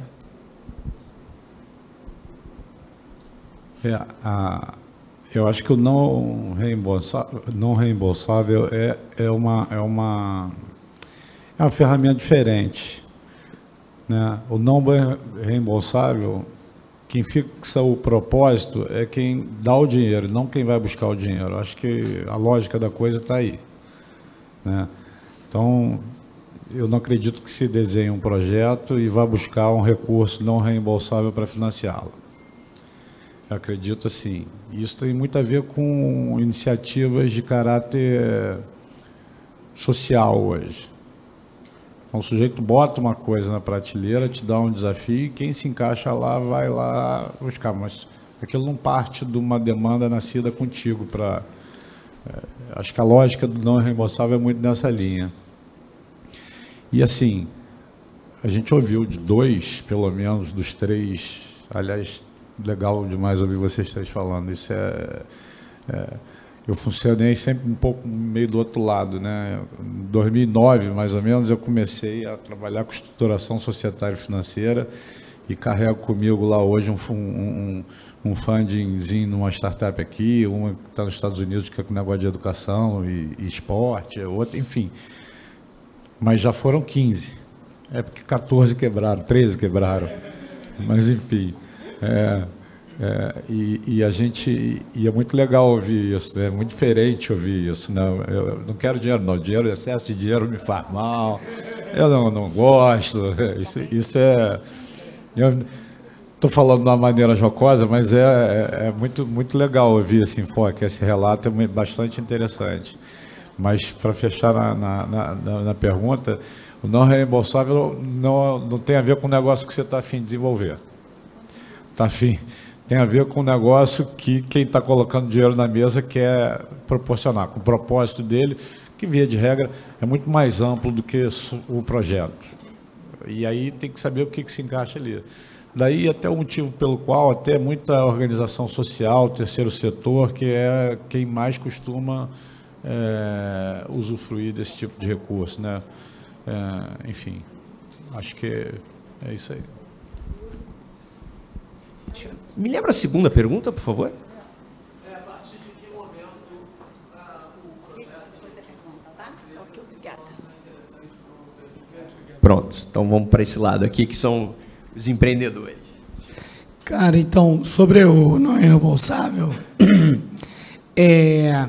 a Jovem Gênios não acabou não pegando. O que é legal você ter em mente aqui é o timing. Então, sobre, não quero mais grana, é uma consciência do timing, né? No não reembolsável tem basicamente 2 regras. Então a primeira você tem que ter no teu time um cientista. Então uma base científica muito sólida. E aí ter esse equilíbrio para poder ter essa sustentação para tu ganhar esse recurso. A prestação de contas é o grande ponto aqui de atenção, porque o Venture Capital depois, o cara não olha isso muito bem, porque é difícil equilibrar para ele depois, porque um P&L, aí é um instrumento muito comum financeiro, é muito diferente da prestação de conta do projeto da FAPERJ, enfim, de qualquer não reembolsável, de um Venture Capital. Aí não casa, não depara financeiro. Então, você vai ter que ter um trabalho para poder convencer depois o Venture Capital dessa linha. Então, essa é a dor desse retrato. Escrever isso não é todo mundo que sabe. Então, tu tem que arrumar alguém que sabe escrever. Não mete, tipo assim, um louco de, eu vou escrever, vou dar um jeito sozinho, vou gastar energia de escrever. Eu, com certeza, iria num caminho de pagar uma consultoria, um Sussex Free, tem um monte de gente que faz isso, mas alguém que já sabe fazer. E a terceira regra de ouro não começa pelo projeto, igual ele falou, porque aí tu estaria começando pela solução, e aí tu estaria indo no caminho que o Robert falou, que estou tentando encaixar alguém para o que eu inventei, que aí é a visão do cara de bancada, do cientista, que é o doutor e o pós-doutor falando, eu inventei a solução para a asa direita da barata. Todo mundo quer no mundo a minha ciência. Essa é a merda no reembolsável. Então, o que eu falei para tu cara, entende o problema, valida bonitão, faz o MVP, tem a ciência dessa parada. Vou resolver isso com blockchain. Custa caminhão de dinheiro. Tem uma linha lá bonitona da FAPERJ, que os caras dão 10 milhões de não reembolsável. E eu tenho um doutor que, no meu time, que o cara vai escrever para mim o projeto com um cara de consultoria. E eu quero ter essa dor depois. Aí dá gol. Particularmente, ao longo da vida, eu nunca vi esse casamento de coisas acontecendo. a maioria das dá ruim, porque tem muita coisa que tem que sincronizar, entendeu? Sacou? Boa. Cara, sobre não reembolsável, acho que já falaram bastante. Só vou complementar uma coisa. Tem uma que não é não reembolsável, mas é semelhante. Não são todos, mas vários corporate venture capitals, empresas investindo em startup, elas têm uma dinâmica semelhante. Que aí, na prática, ela está investindo, mas ela quer que você faça o que ela quer. Então, cara, eu vou investir, mas eu quero que você inove na minha empresa, alguma coisa assim, e no final você fica refém, porque você tem que vender para eles e eles vão ditar o preço. Não são todos, tá? Tem vários exemplos de corporate venture capital que fazem muito bem, mas também é importante tomar esse cuidado. Sobre venture capital, no geral, né, financeiro, cara, esses caras jogam um jogo binário, né? Então, é igual você falou, né? Cara, investir em 15 para uma dar certo, né? A Canary, que foi o fundo que investiu a primeira rodada da Gabriel, eles têm uma tese mais agressiva ainda, que é o primeiro cheque institucional, primeiro fundo, né, investindo, que não é amigo, essas coisas, eles investem em 50 para 2 darem certo. Só que 2 não é dar mais ou menos certo, é dar 50 vezes, né, 100 vezes. Então, as 2 dando muito certo, vai pagar o resto do fundo inteiro e ainda vai dar um retorno expressivo para os cotistas. O problema é que essa matemática é boa para ele, é péssima para mim, né? Porque minha probabilidade é ser um dos 48 que vão dar errado. Esse é um. Segunda coisa, né, dentro disso aí, o que é binário, né? Cara, geralmente a aproximação, estou simplificando muito, é mercado de $1 bilhão. Então, cara, você fala, pô, se você fizer um mercado endereçável, né, total, cara, que se você juntar tudo, pô, vou vender, sei lá, clipe de papel, cara, se eu juntar todo mundo do Brasil inteiro, tiver a execução perfeita, ter 30% do mercado, vai dar $500 milhões. O cara não vai investir. Estou fazendo um exemplo grotesco aqui, mas aí eu vou dar um contra-exemplo maluco, né? Cara, os Estados Unidos é um país riquíssimo, né? PIB per capita do Brasil é $10 mil, dos Estados Unidos é $70 mil. A gente esquece. A Alemanha é 45 mil. A gente esquece o quão rico os Estados Unidos é. A Alemanha é pobre perto dos Estados Unidos. Os Estados Unidos têm capacidade de ter uma empresa, por exemplo, chamada Slice, que é um sistema de gestão para pizzaria. E ela fatura mais de $70 milhões. Então, olha o nível de riqueza que o país tem, né? Quantas pizzarias tem? Todo mundo obeso também, mas o tamanho do país que justifica você ter uma startup que vale $1 bilhão, endereçando o mercado de $1 bilhão. Então, a gente tem que lembrar isso aí. Infelizmente, no Brasil, a gente está, obviamente, lutando para esse país ficar rico, mas hoje o brasileiro médio gera $10 mil por ano de PIB. Cara, para ser um mercado endereçável de $1 bilhão no Brasil, não são tantos. Então, tem esse adicional de complexidade. E aí, a última coisa que eu diria assim, cara, quando você começa a ter que roubar para bater $1 bilhão, é que está errado. Então, putz, aí eu vou ter que vender isso aqui, e aí depois, quando o cara comprar, eu vou fazer um upsell. Cara, senão é mercado de $1 bilhão, você está se enganando, a pessoa que está investindo dinheiro é bem inteligente, ela vai ver o bullshit. Então, esses são meus pontos. Eu não sou dos melhores exemplos com Venture Capital, mas realmente eu tenho essa realmente noção eu sempre fiquei um pouquinho ali entre o early stage e o venture capital, assim, do investimento. Então, até para as conversas que eu tenho normalmente, eu fico ali no valor do mercado de captação bem difícil para me encontrar. Mas a questão realmente de você receber esse dinheiro, que a gente sempre no momento assim, e você ter que criar um produto para você justificar que você vai ter aquele retorno, e que eu tenho certeza, no meu mercado que eu trabalho, que ainda não existe uma demanda para aquilo. Então, é muito importante você conhecer bem o seu mercado. Porque, às vezes, esse dinheiro pode, muitas vezes, te atrapalhar. Como o Eric falou, eles estão investindo em 50, mas eles sabem que 48 vão se dar mal. Então, eles estão jogando para que eles encontrem logo esses 48, para que os dois se deem bem. Então, tem realmente esse entendimento, realmente, se eu preciso conhecer bem o mercado, focar naquele produto que você quer entregar, que você quer produzir, e a solução que você quer entregar, que às vezes as pessoas nem sabem, mas você tem que não só encontrar essa solução, mas como você vai sustentar que aquela solução se mantenha atrativa e boa para a pessoa. Porque às vezes não é só encontrar a solução, porque encontrar a solução, mas o primeiro problema que você vai ter, ele não tem a solução para aquilo. Então, você tem que entender muito bem o mercado de que você está querendo entrar. Só vou complementar a coisa super rápida. Acho que da mesma forma que o Bernardo falou de, cara, empreender não é para todo mundo, Venture Capital é para menos gente ainda. Só que tem uma romantização escrota, cara, que, pô, é maneiro, a empresa levantou um caminhão de dinheiro. Não é legal, cara. Você tem que devolver aquele dinheiro 7 vezes aquilo ali em 7 anos. É um dever fiduciário que eu tenho com meus investidores de devolver o dinheiro deles. Arma na cabeça, percebeu que a gente está mais tenso. A gente está mais tenso que ele. Então, é isso. Mas é isso, cara. Nem todo mundo tem que empreender e muito menos gente ainda tem que levantar dinheiro com venture capital. Se preferível, não faça. Mas se fizer, saber as consequências e aí fazer para dar certo. Obrigada pela oportunidade de fazer uma pergunta. Bom te ver, Robert. Foi muito interessante ouvir todos vocês, cada um de vocês atuando num certo segmento do ecossistema. E aí, para todos, eu pergunto o seguinte: qual é o papel dos mentores de negócio nesses ecossistemas e como é que as startups, os fundos, as aceleradoras têm valorizado esse profissional que compartilha conhecimento?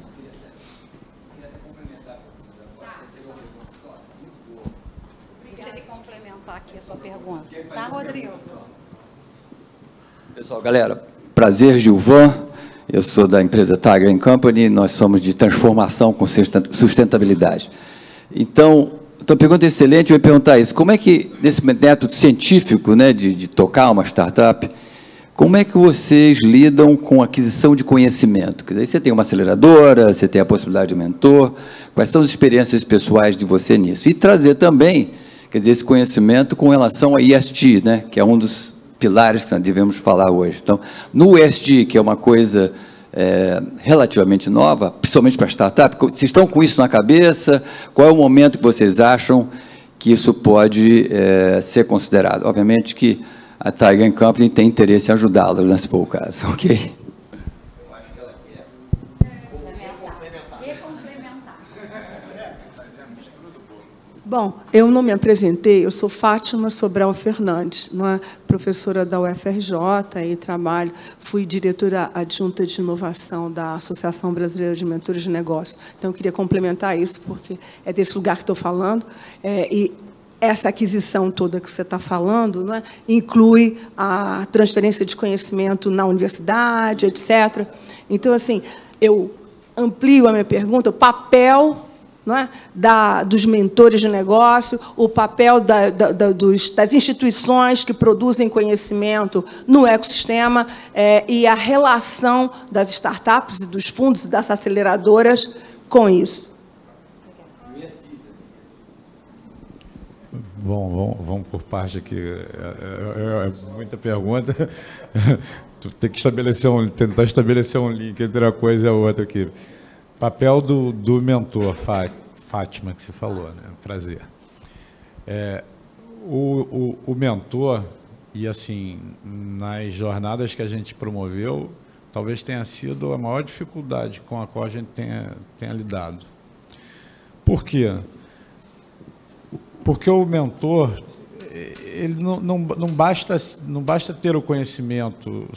A maior dificuldade do mentor é saber como compartilhar o conhecimento. É como professor. A didática dele é isso. Então, o mentor não faz no lugar do cara. O mentor não fixa nem propõe a ideia. Entendeu? O mentor faz perguntas boas, é uma boa forma de compartilhar conhecimento, é estimular a curiosidade do mentorado. Exatamente. Então, tem uma ciência nisso, e que é muito difícil hoje os autorrotulados mentores ter esse autoconhecimento. Aí, indo para o ESG, a gente na SEDAI havia feito todo o refazimento, reposicionamento da companhia depois do leilão do saneamento, e todo o nosso plano estratégico, que, aliás, foi brilhantemente aqui ministrado por nós, um exemplo de mentor, viu? Esse é fantástico, Azé. Muito obrigado por tudo lá, Azé. Todo o nosso plano estratégico, todo o nosso plano de negócio foi feito em cima do tripé ESG.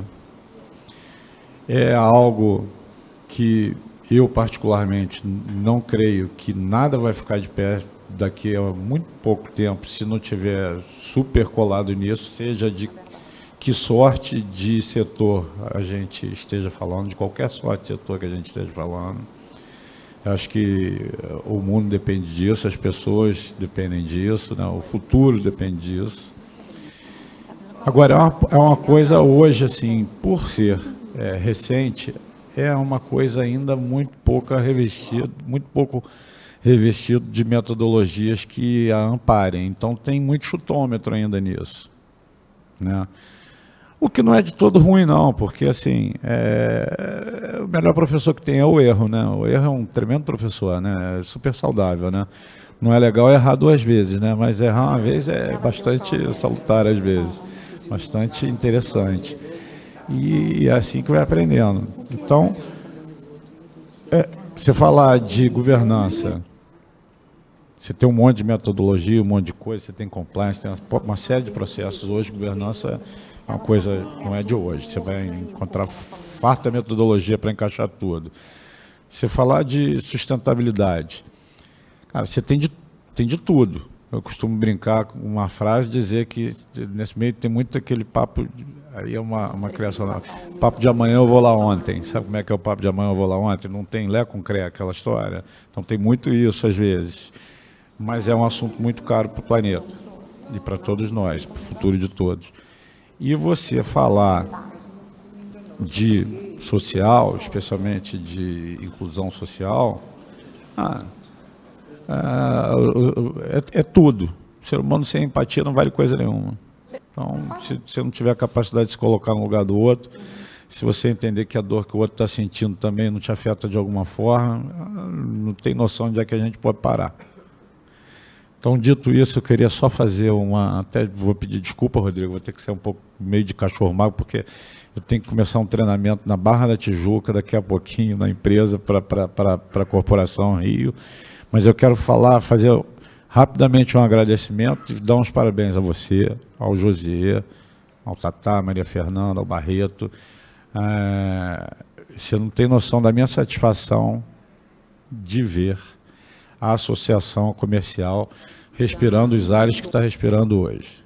Eu diria que a associação comercial vem já tentando isso há algum tempo, mas eu diria que desde a década de 70 ela desceu uma ladeira de uma forma inexplicável. Quer dizer, inexplicável não, a gente vai achar aí motivos, cada um vai interpretar de uma forma, mas assim, a partir da década de 70 a associação comercial foi se tornando uma coisa antiquada, foi se tornando uma coisa meio sabujo político, foi se tornando, me desculpem, não há aqui nenhuma crítica personalizada em ninguém, mas a verdade é que a associação comercial foi se deteriorando. E o bem que você está fazendo para a associação comercial, que o time que você trouxe está fazendo para a associação comercial, isso diretamente, para o centro do Rio indiretamente, para o ambiente de negócios indiretamente, cara, é uma coisa assim de tirar o chapéu. Precisava de alguém que empreendesse nesse sentido aqui, com essa força, com essa capacidade e com essa intensidade que vocês estão fazendo. Parabéns, José, e obrigado pelo convite.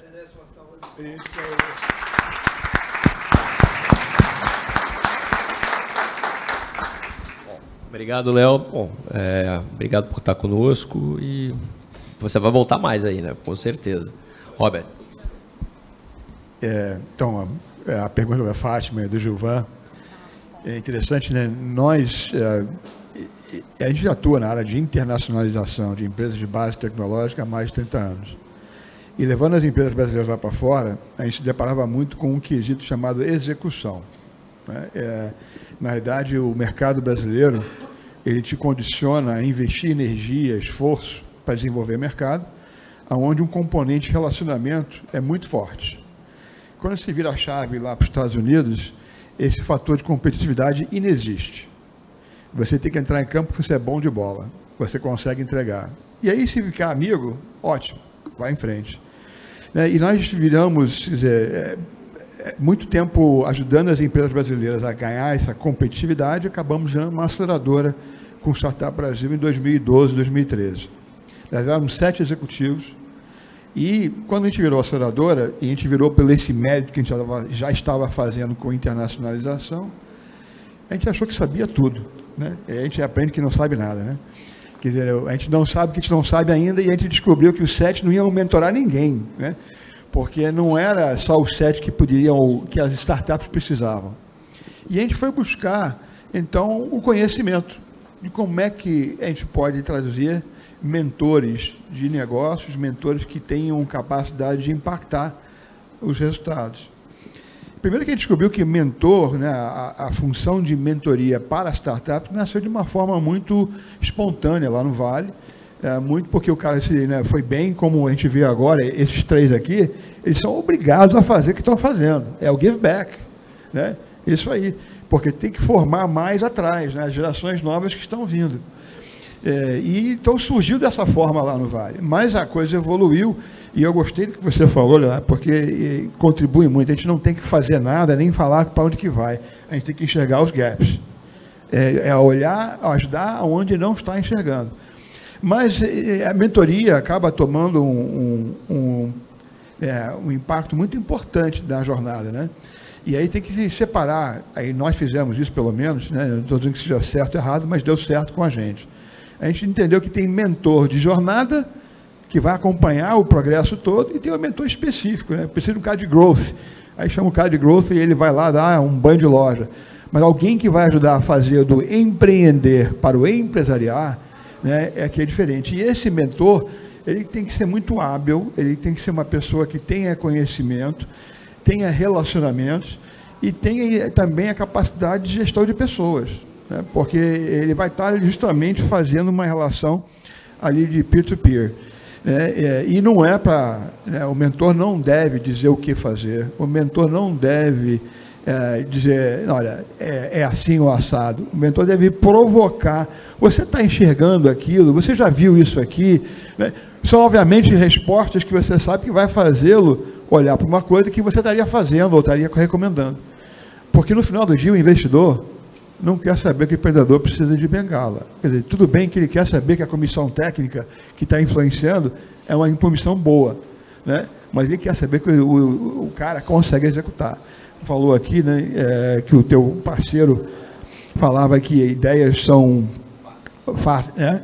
Ideias são fáceis. Isso é uma frase do Vale. Ideas are cheap and execution is priceless, né? É exatamente isso. A execução no final do dia que vai conseguir medir. E o mentor de jornada ajuda a manter esse norte em cima da execução. Porque se eu não entregar no final do dia, né, eu não vou chegar no meu próximo patamar, no meu próximo horizonte. E aí, falando do ESG, né, a gente, por causa da execução, se tornou um especialista em OKR. Né? Então, hoje, inclusive, a gente não acelera nenhuma startup que nos compromete contratualmente a adotar o OKR. Não vai. Porque senão o cara não vai ter, se não mede, não gerencia. Tem que medir. Né? E o que a gente descobriu? Hoje a gente está implementando OKRs desde a maior mineradora do planeta, que é a ArcelorMittal, até nas startups. E as implementações de OKR que dão mais certo, que realmente se sedimentam na organização, são aquelas organizações que têm propósito. São aquelas organizações que estão realmente conectadas com um bem, né, um legado maior que somente o legado do lucro e do EBITDA positivo. Né? É um movimento pequeno ainda, é incipiente comparado ao resto, mas é inevitável. Né? É um caminho sem volta, até porque ele fala da sobrevivência do próprio planeta, né? Se a gente for olhar e afastar o zoom. Então, o ESG a gente vê cada vez mais sendo algo que considerado. A gente vê fundos, inclusive, que agora só aportam em jornadas que têm impacto socioambiental. Então, você vê que, aos poucos, está se construindo, né, essa mentalidade e esse objetivo de que tudo que a gente tiver envolvido tem essa contribuição do ESG. Bernard? Sobre a mentoria, primeiro a transferência do conhecimento, a grande magia de empreender, que é uma tarefa prática. A primeira coisa que a gente tem que ter é fugir da maldição do conhecimento. O conhecimento pode ser maravilhoso, como pode ser a pior coisa que existe. Então, o conhecimento é incrível quando ele é aplicado. E aí o empreendedor ele tem que ser coachable o suficiente para poder conseguir saber qual conhecimento que ele precisa para aquele determinado momento, para aquela determinada necessidade. Sobre o conhecimento e como eu lido com o conhecimento é, caramba, tenho determinada dor, tenho determinada necessidade, aonde ou quem pode me trazer e responder essa dor, e eu vou buscar essa dor. E aí, quanto mais eu fujo muito de opinião, eu gosto muito de uma frase do Karnal, que ele diz que opinião é igual pizza. A gente pede, tem hora que não, né? Então, é sempre fundamentação teórica ou dado. Então, eu fujo muito de opiniões, sempre mudo fundamentação teórica e dado, e aí isso está na academia, isso está na ciência, em universidades e tudo mais. Então, esse é o ponto. A mentoria, gente, a gente tem um problema muito grande no ecossistema por alguns pontos. Os mentores eles estão muito posicionados no professoral. O professor não é o detentor do conhecimento. A gente está falando de uma era do acesso e do excesso. Hoje são produzidos 2,5 quintilhões de bytes de informação, 90 anos de vídeo de redução de conhecimento por dia de conteúdo. É muito conteúdo. A magia de ser mentor é você conseguir fazer boas perguntas para que aquela pessoa que você está mentorando, sozinha, ela consiga encontrar o caminho. Ela pode demorar 3 anos, 10 anos, 70 sessões. E essa é do professor. Tanto é que o nome professor está morrendo. E aí eu posso falar na educação básica, porque é minha área, é minha praia, e é o que a gente fica lutando toda hora. Cara, não importa se tu é de matemática, física, biologia, ciências. Acabou, filho. Tu tem que saber transferir esse conhecimento. Esse é o primeiro ponto, que é a falência do porquê eu não vejo muito valor. Aí eu estou falando BNA. Nos mentores, eu tive muito pouco. Segundo ponto de valor dos mentores no nosso ecossistema. Tem alguns mentores que tornaram isso profissão. Pô, o cara virou mentor, sou professor, mentor. O cara começou a ganhar dinheiro mentorando o cara que já está fudido no início, desculpem a expressão fudido, porque o cara está fudido. Ele não está na pirâmide de Maslow. O cara não tem o que comer, o cara não tem o que beber, porque quem vem me pedir ajuda, muitas vezes o cara não tem. Aí eu fico pensando, caramba, o cara está com uma arma na cabeça, o cara não sabe o que vai comer amanhã.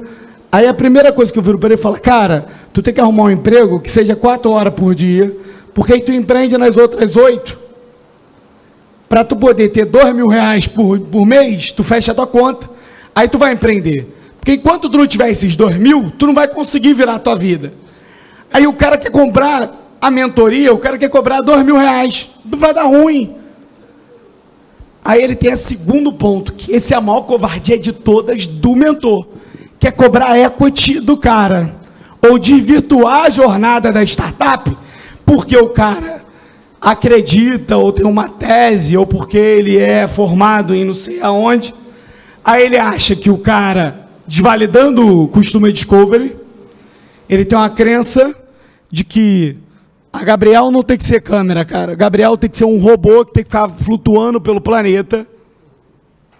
E aí ele bota isso na tua cabeça, e tu confia nele, que tu admira, o cara pós-doutor em Harvard. Aí tu ouviu isso dele, e aí tu destruiu, porque tu teve um mentor merda. Esse é o segundo motivo. Aí tu deu 10% para ele. Investe. Aí tu não consegue captar, porque tu deu 10% para um cara que não é operacional. Aí destruiu tudo. Por isso que a mentoria não dá certo no ecossistema brasileiro. Por isso, acabei de responder para vocês. Os 3 motivos pelo qual a mentoria não dá certo no Brasil. Aí te deixa. E o SD, meu querido? No Venture Capital, lembra a arma na nossa cabeça? Ele tu já tem lá, eu tenho um que está agora para sair, falta 1 ano para o cara. E aí qual é o racional? Como é muito rápido, o meu mapa estratégico... a Jovem Gênio vai começar a fazer mapa estratégico no SD. A minha empresa é de impacto. Então, o meu S, ele já está rolando. A minha governança é assim, ó. O que eu posso minimamente fazer para que não enche o meu saco e não tenha futuro do pretérito? A pior coisa que existe é futuro do pretérito. Menina, você devia... Eu falo isso para o advogado fundo. Toda vez que ele vira para mim e fala assim, você devia ter me mandado um e-mail com 10 dias de antecedência. Sabe o que eu pergunto para ele? Cadê a cláusula que eu devia ter feito essa porra? Cadê o... Isso está em algum manual? Se não estava, está na tua cabeça. Se está na tua cabeça, eu fiz o que é bom senso para mim. Então, te assina, manda para a minha cláusula, eu mando para o advogado. Então, a governança, ela tem que ser o mínimo para eu continuar acelerado. Porque senão eu não vou entregar o múltiplo que o cara quer, que está no contrato, que ele só quer o dinheiro múltiplo. Então, o G do SD, o social, minha empresa já é social, já estou lá, 600 mil pessoas impactadas já agora, então estou no S. E o environment, eu vou começar a olhar para ele só depois que eu completar o ciclo do Venture Capital, que é, cara, quando a Jovem Gênesis ela nasceu nessa trajetória. Eu não sei se felizmente ou infelizmente, tem hora que eu acho que infelizmente, tem hora que eu falo, como que eu tiro todo mundo e viro só dando lucro? Tu tem essa hora, tu não tem? Teu sonho, não é? O meu também. Mas agora eu cheguei nisso, então eu tenho que abrir IPO, eu tenho que retornar o cara aqui. Ele só vai rolar quando eu botar o environment. Aí eu tento fazer coisas como, agora eu sou lucro real, eu falo, pô, cara, abrir uma lei municipal. Não, a gente vai investir só em coisa, pô, para ajudar a linha de meio ambiente. Porque aí eu, pô, já tenho isso na minha mente, entendeu? É basicamente como a gente equilibra, cara. Beleza? Boa. Cara, concordo integralmente com tudo que o Bernardo falou. Vou adicionar sobre... Cara, meus maiores mentores foram o livro... e YouTube e o Paul Graham, que era da Y Combinator, que tem um site espetacular do Graham Notes, que é isso aí lá do Vale. Cara, me desculpa, assim, em 2010, estava na faculdade, na FGV lá em São Paulo, ter aula de empreendedorismo num país que não tinha nenhuma empresa minimamente razoável ali de base tecnológica, aula de inovação. Isso é uma viagem, sinceramente, não aprendi. Meu curso na FGV foi maravilhoso, meu curso na USP, Ciência e Computação, maravilhoso, mas eu aprendi a empreender 100% fazendo, né, vendendo coisa, e não foi fazendo pesquisa, você compraria isso, foi saindo dinheiro da carteira da pessoa, entrando dinheiro na caixa da empresa. Isso é uma validação de produto que existe no planeta Terra. Tem uma coisa aqui no Brasil que, cara, me incomoda profundamente, né? Eu amo esse país, sou completamente apaixonado, nunca sairia daqui, mas a gente é muito provinciano. A gente não consome coisa boa, a gente consome coisa ruim. Cara, tem que ir para os Estados Unidos, tem que ir onde os caras bons estão, tem que ir para Harvard, para Stanford, e copiar de quem está fazendo bem, não de quem faz mais ou menos, não de quem é ruim. Cara, tem que beber na fonte das melhores empresas do mundo. E, cara, foi o que eu fiz, Bruno fez também, foi para a China aprender. Cara, como é que um país de camponês, que era mais pobre que o Brasil, hoje está mais rico que a gente? Isso é absurdo, muito mais rico. Como é que um país que, cara, há 2 gerações atrás, as pessoas não tinham de comer, passava fome, hoje é a maior potência do mundo de carro elétrico. Tem que copiar desses caras. A gente está copiando as pessoas erradas. Isso me incomoda profundamente nesse país. E aí tem uma coisa, né, cara? O Brasil é um país profundamente fechado. A gente está na periferia do capitalismo global. Cara, o comércio desse país é baixíssimo comparado com o PIB. A gente está longe de todas as rotas de crescimento, a gente está longe da cadeia de suprimento, a gente só exporta uma sala desse tamanho de soja para importar chip. Cara, isso tá completamente errado. Então, acho que vem da nossa geração, né, os 3 aqui falando, fala um pouco disso. Cara, tem que... E também, né, de ligar as empresas do Brasil para fora, cara, de como é que a gente integra as empresas brasileiras com os Estados Unidos. Não pode ser mais protecionista. Deu errado, gente. Faliu esse modelo. A gente foi protecionista, botava imposto, faliu. O Brasil quebrou. Hoje a gente só exporta petróleo e soja. Cara, a gente tem que estar ligado no resto do mundo. E para estar ligado no resto do mundo, tem que estar viajando, tem que estar indo em conferência lá fora, tem que estar consumindo, tem que falar inglês. Me desculpa, isso é insanidade. Estão querendo tirar inglês de currículo de ensino básico. Isso é insanidade, cara. Isso é um crime contra o futuro dessas crianças, bicho. Tem que falar inglês, tem que ler inglês, não tem que ler em português, tem que ler inglês, coisa original. Tem que participar de conferência. Então, isso, me desculpa, assim, me incomoda profundamente. E segunda coisa sobre ESG, né?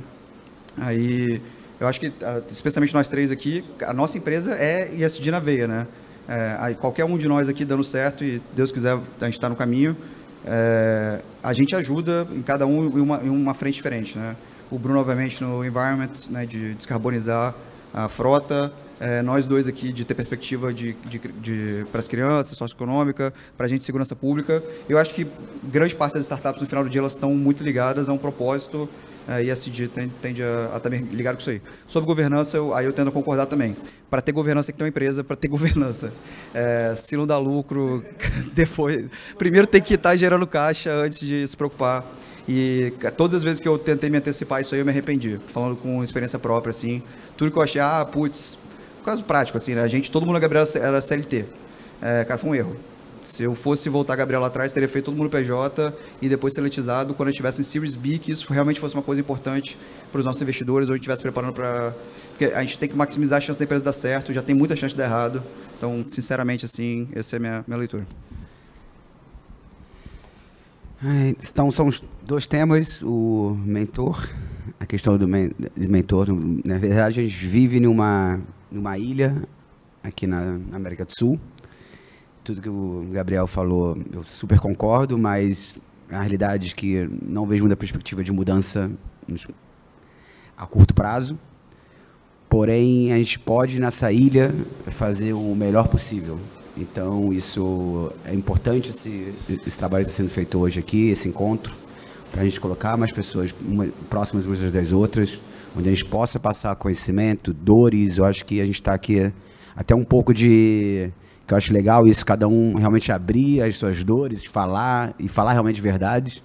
Eu acho que se fosse em outros momentos, as pessoas estariam falando só coisas lindas, maravilhosas, o quanto bonito é tudo, e realmente não é. Esse quadro não é tão bonito assim como muitas pessoas gostam de pintar, mas falta realmente essa questão realmente de encontrar pessoas. A gente teve um trabalho que a gente participou lá atrás com a Endeavor, a gente juntou muitas empresas aqui do Rio, então a gente tem muita troca internamente e realmente falta mais espaço para que isso aconteça. E vocês abrindo esse espaço aqui, de até pensar em como a gente poder juntar mais isso, eu acho que seria importante, e a gente está super disposto a ajudar e a contribuir com isso.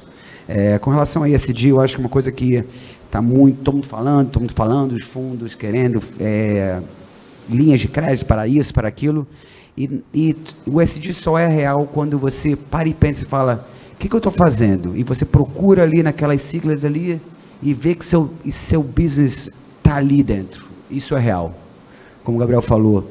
Então, a gente tem uma negócio de sustentabilidade, mas eu sincero, eu não vendo isso. Você não vai ver, até meus vendedores, meu marketing, eu não falo de que meu produto é sustentável. Eu não falo isso.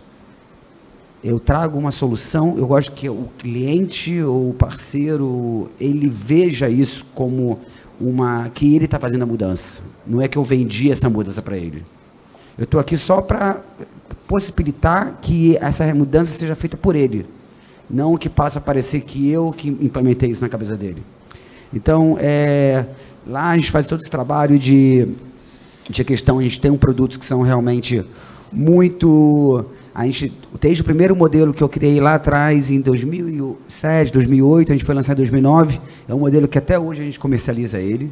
Ele representa ainda em torno de 20% das minhas vendas. Então, a gente tem uma vida longa para o produto. Então, você tem toda uma questão de sustentabilidade, na questão de você, que é legal, mas também é muito legal para o cliente, que não precisa todo ano trocar, ou ele usa por tantos anos, depois ele passa para o sobrinho, ou passa para o filho, e você vê aquela bike, a bicicleta passando por gerações ali, e a gente podendo manter ela ativa, isso é muito interessante. A questão das baterias, que foi sempre falado, a gente tem um trabalho muito legal de dar uma vida para aquela bateria. Então, quando ela para de ser, ela já não é mais boa para ser usada na bicicleta elétrica, ela é utilizada para outras aplicações, como para energia solar, para até que seja até do pedalinho da lagoa. A gente já fez trabalho que aquela luzinha do pedalinho é utilizada com baterias nossas antigas. Então, a gente dá uma vida extra para a bateria. A gente está fazendo um trabalho legal agora de um produto novo que nós temos, que tem sido um sucesso. Todos os paralamas dela, a gente está fazendo agora, vai começar a produzir ela com plástico reciclados, retirados do mar. Então, através de uma parceria junto com a Parley for the Ocean. E então, toda a bike que nós vamos comercializar a partir do ano que vem vai ser um valor daquele produto destinado para a limpeza dos oceanos, junto com essa empresa global que se chama Parley. Então, acho que isso que é fazer de forma genuína. Eu acho que isso leva valor não só para o os bancos, para os venture capital que querem isso, mas para o cliente, que é o mais importante, que é aquilo que realmente que é o dinheiro real. É o dinheiro que não vai querer te cobrar daqui a 7 anos ou 5 anos, 10 vezes mais. E o cliente está ali para de apoiar, ele se sente parte daquilo. Como a gente foi um dos primeiros clientes da Gabriel ali no Leblon. Quando ele começou, a gente gosta. Até hoje, o Gabriel já me ajudou diversas vezes a solucionar umas quadrilhazinhas, estavam roubando nossas bicicletas, e com o Gabriel lá, a gente mandava o WhatsApp, estamos lá no grupo, vamos embora resolver. Então, isso é bom, isso é o dinheiro que ele vai receber para sempre. De todas as pessoas que eu sempre falei, eu falo, você vai fazer parte dessa família. Então, acho que isso é o que eu posso falar um pouquinho, dividir um pouquinho com vocês hoje, e agradecer mais uma vez a todos aqui. Fazer as 2 últimas perguntas aqui, eu acho que ela também quer falar alguma coisinha. O presidente e ele, e aí se quiserem fazer todas as perguntas juntas, aí eles já respondem. A minha é rápida. Primeiro, parabéns, Rodrigo, por coordenar esse belíssimo painel. Já estão convidados a Leve, a Gabriel, para fazerem parte aqui desse ecossistema de empreendedorismo aqui na Associação Comercial. A gente precisa muito da presença, dos inputs de vocês. Segunda coisa é que lá na iniciativa FIS a gente tem um analisador de voz. E eu já identifiquei que o Bernardo deve ser tricolor, que ficou xingando o juiz ontem na expulsão do seu time, porque está rouco desse jeito. Mas a pergunta que eu queria fazer é mais direcionada ao Robert, porque essas duas, Câmara Gabriel e bicicleta leves, elas são experiências já exitosas. Quando Robert, o que você acha e recomendaria que um jovem empreendedor de startup, que está querendo ter uma ideia boa, pega o dinheirinho emprestado com o pai, com a mãe, com o tio, não sei o quê, e começa um negócio, quando é que você diria, está na hora de parar, está na hora de você recomeçar por outra trilha? Porque se você continuar nisso, você vai quebrar teu pai, tua mãe, teu parente, tua família e todo mundo. A família inteira. Olha, eu vou ter que parafrasear uma coisa. Faz tudo junto? Não, a minha resposta é fácil.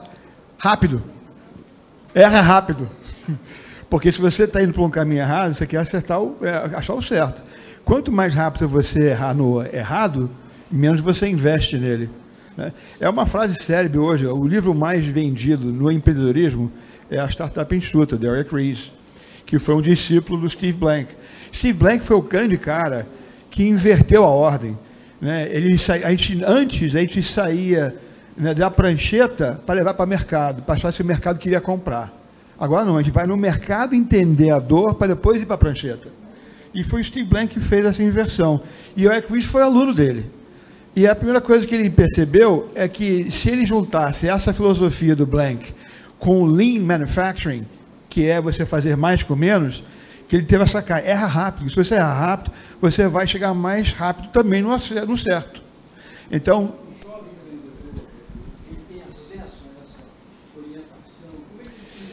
olha, hoje em dia, a pessoa que me diz que não tem acesso a conhecimento, eu faço a fila andar. Porque não tem curiosidade suficiente para poder buscar a informação. Tem vídeos do Steve Blank, tem vídeos do Eric Ries, dá tudo.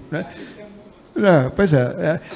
Na realidade, no final, e aí eu concordo com o que os meus colegas do painel falaram antes, nem todo mundo tem realmente a pegada empreendedora. A palavra que o Bernardo falou aqui, para mim, eu tenho 2 palavras-chave agora. Eu tinha uma só, agora eu peguei 2. Abdicação. Porque você vai abrir mão, vai se sacrificar de uma opção de coisa que você gosta, mas porque você acredita e está convicto nessa direção. E a última palavra que eu deixo com palavra-chave, me perguntam sempre, qual é a palavra-chave para eu conseguir investimento? Clareza. É clareza no objetivo, é clareza no propósito, clareza nos números.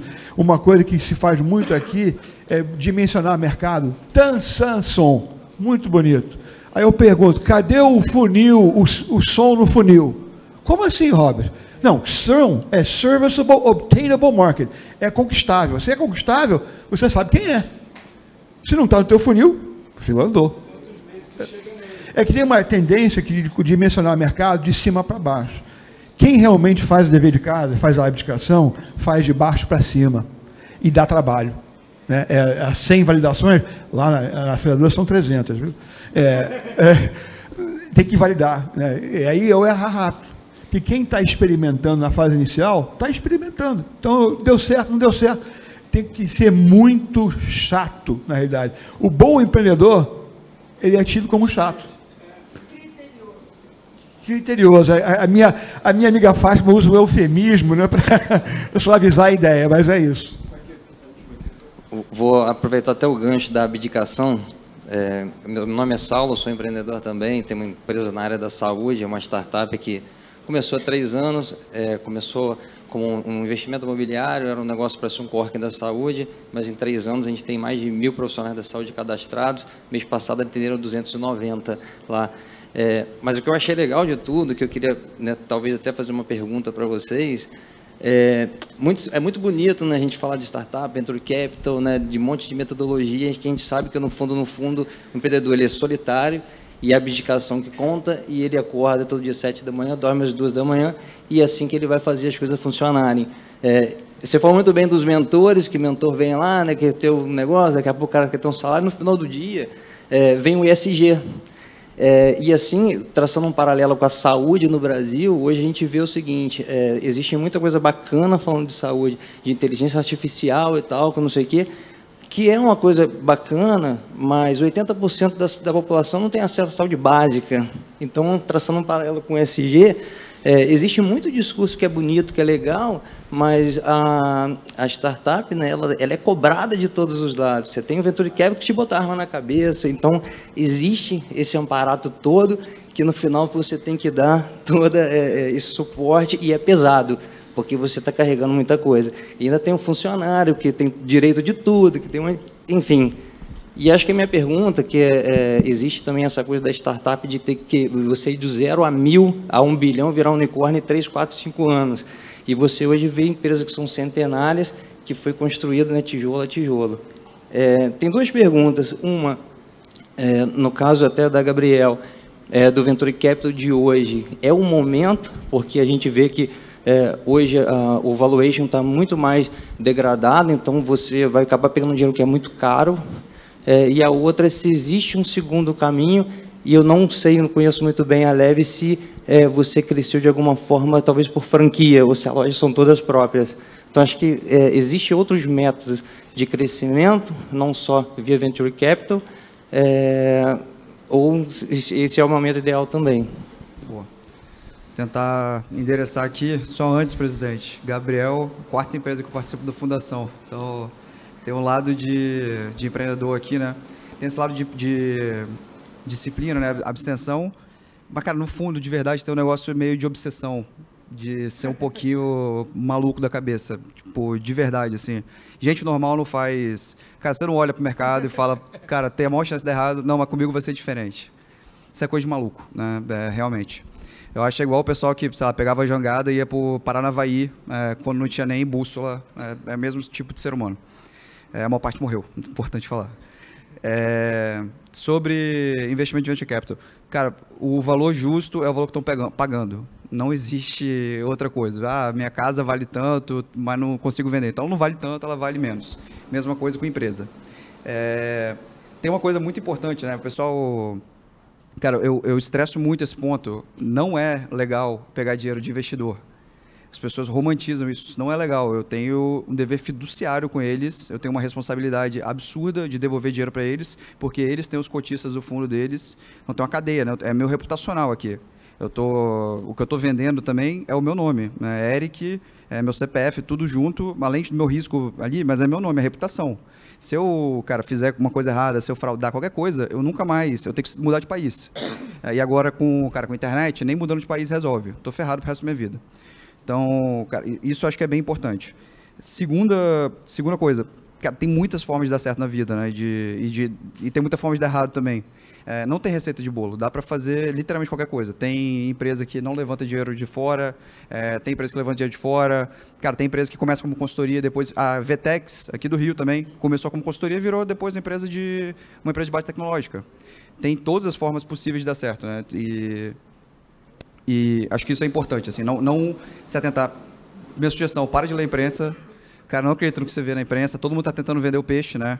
Então, cara, quando a Gabriel anuncia uma rodada, a gente está tentando passar para os nossos consumidores que a gente tem credibilidade, que a Gabriel não vai quebrar amanhã, então que você pode contratar o serviço. A gente vai vender da forma mais otimista possível, mas eu não vou te falar, por exemplo, que, cara, eles botaram lá, por exemplo, o SoftBank botou dinheiro na Gabriel a um valuation tal, que se a Gabriel for vendida por qualquer coisa menor do que aquele valor que eles colocaram, eu não recebo um centavo. Então, por exemplo, vou ser simples, né? Tem um negócio chamado preferência de liquidação. O SoftBank, a rodada nossa foi 70 milhões de reais, tá? Avaliando a Gabriel a 200 e pouco. Se a Gabriel deu errado, qualquer coisa, ou deu mais ou menos certo, deu certo meio de lado, e aí a Gabriel foi vendida por 70 milhões de reais. Eu, Eric, recebo R$0, R$0 no meu bolso. Então, para eu ver qualquer centavo de dinheiro, a Gabriel tem que, no mínimo, sair a 71 centavo. Estou simplificando aqui bastante. Então, é um bom negócio? Não sei.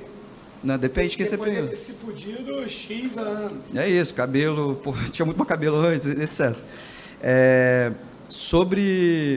Então, acho que isso é importante. Quando você vê, pô, a empresa levanta, virou unicórnio.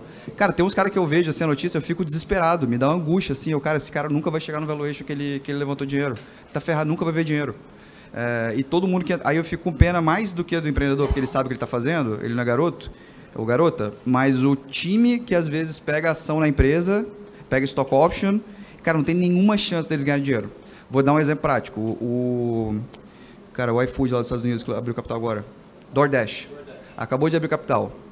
Todos os funcionários que entraram depois do Series B, ou seja, depois de 2019, ganharam nada. A empresa fez IPO, saiu a 10 bilhões de dólares, maravilhoso. Todo mundo que entrou, zero ação.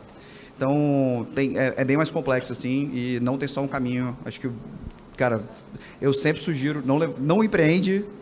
E aí, se você é contra o que eu falei, aí você tem alguma veia empreendedora, e eu falo mais ainda, não pega dinheiro com venture capital. Aí, se você discordar, realmente você é o tipo de ser humano que é cabeça dura o suficiente para querer fazer isso. É isso. Deixa eu só para... Gente, é porque eu tenho um voo, então deixa eu me despedir de vocês. É porque eu tenho que voar, eu tenho que ir para São Paulo, infelizmente. Mas é um prazer, estou muito feliz de fazer parte da casa no Conselho de Educação. Brincadeiras à parte, esse frio na barriga, essa adrenalina viciante de empreender. Acho que o que particularmente me transforma e me motiva genuinamente a transformar a educação do Brasil e do mundo. Tem uma coisa que é muito legal sobre o Tan Sanson, que é as startups brasileiras não nascem global, elas não nascem para o mundo. E para fazer sentido na conta matemática que ele acabou de falar aqui, do Venture Capital, precisa ser global. É muito difícil a conta fechar não sendo global. E o cara quer reajustar para virar sendo global. Isso é difícil. Isso é uma coisa que eu queria deixar de mensagem final, que é realmente muito importante. É isso, gente. Tem uma série de coisas hiper legais, daria para a gente ficar trocando ideia aqui sobre muito isso, porque é uma coisa que eu gosto muito. Empreender é uma coisa muito séria, o Venture Capital é muito sério, não é pegar múltiplo e, é múltiplo, para o empreendedor é mega complexo, tem um earnout depois que o cara, toda vez que tu vê, o cara vendeu, aí saiu na época, e tu fala, o cara ficou milionário. Tem muita coisa complexa, até de fato o cara ficar milionário. É bem complexo, mas tem várias chances de sucesso. Eu acho que o grande punch, o Eric tem os motivos pessoais dele. De fato, o meu cara, me incomoda, a nossa educação é uma merda. E, por exemplo, Singapura. Cara, Singapura tinha, se você olha lá o PISA, Singapura era muito pior do que o Brasil há 30 anos atrás. E o Brasil investe muito mais, investia, né? E aí eu acho que teve políticas públicas em Singapura. Hoje Singapura está entre os 3 melhores países como estrutura no PISA. Então é isso que me motiva para a educação pública. Então acredito que tem que ter uma GovTech. Quando eu falo para os investidores, os caras fogem. Então ainda tem um modelo de negócio que é B2Gov. O Robert, quando ouve isso, pelo amor de Deus, numa mentoria, os caras, pelo amor de Deus, tu é GovTech, tu quer vender para o governo. É isso, esse é o desafio, são muitos equilíbrios, mas faz parte. Obrigado mais uma vez, beijo grande para todos. Enfim, podem mandar, conectar no LinkedIn, a gente fala, conversa, sem grilo nenhum. Show de bola. Vou a Porto Alegre semana que vem, com certeza.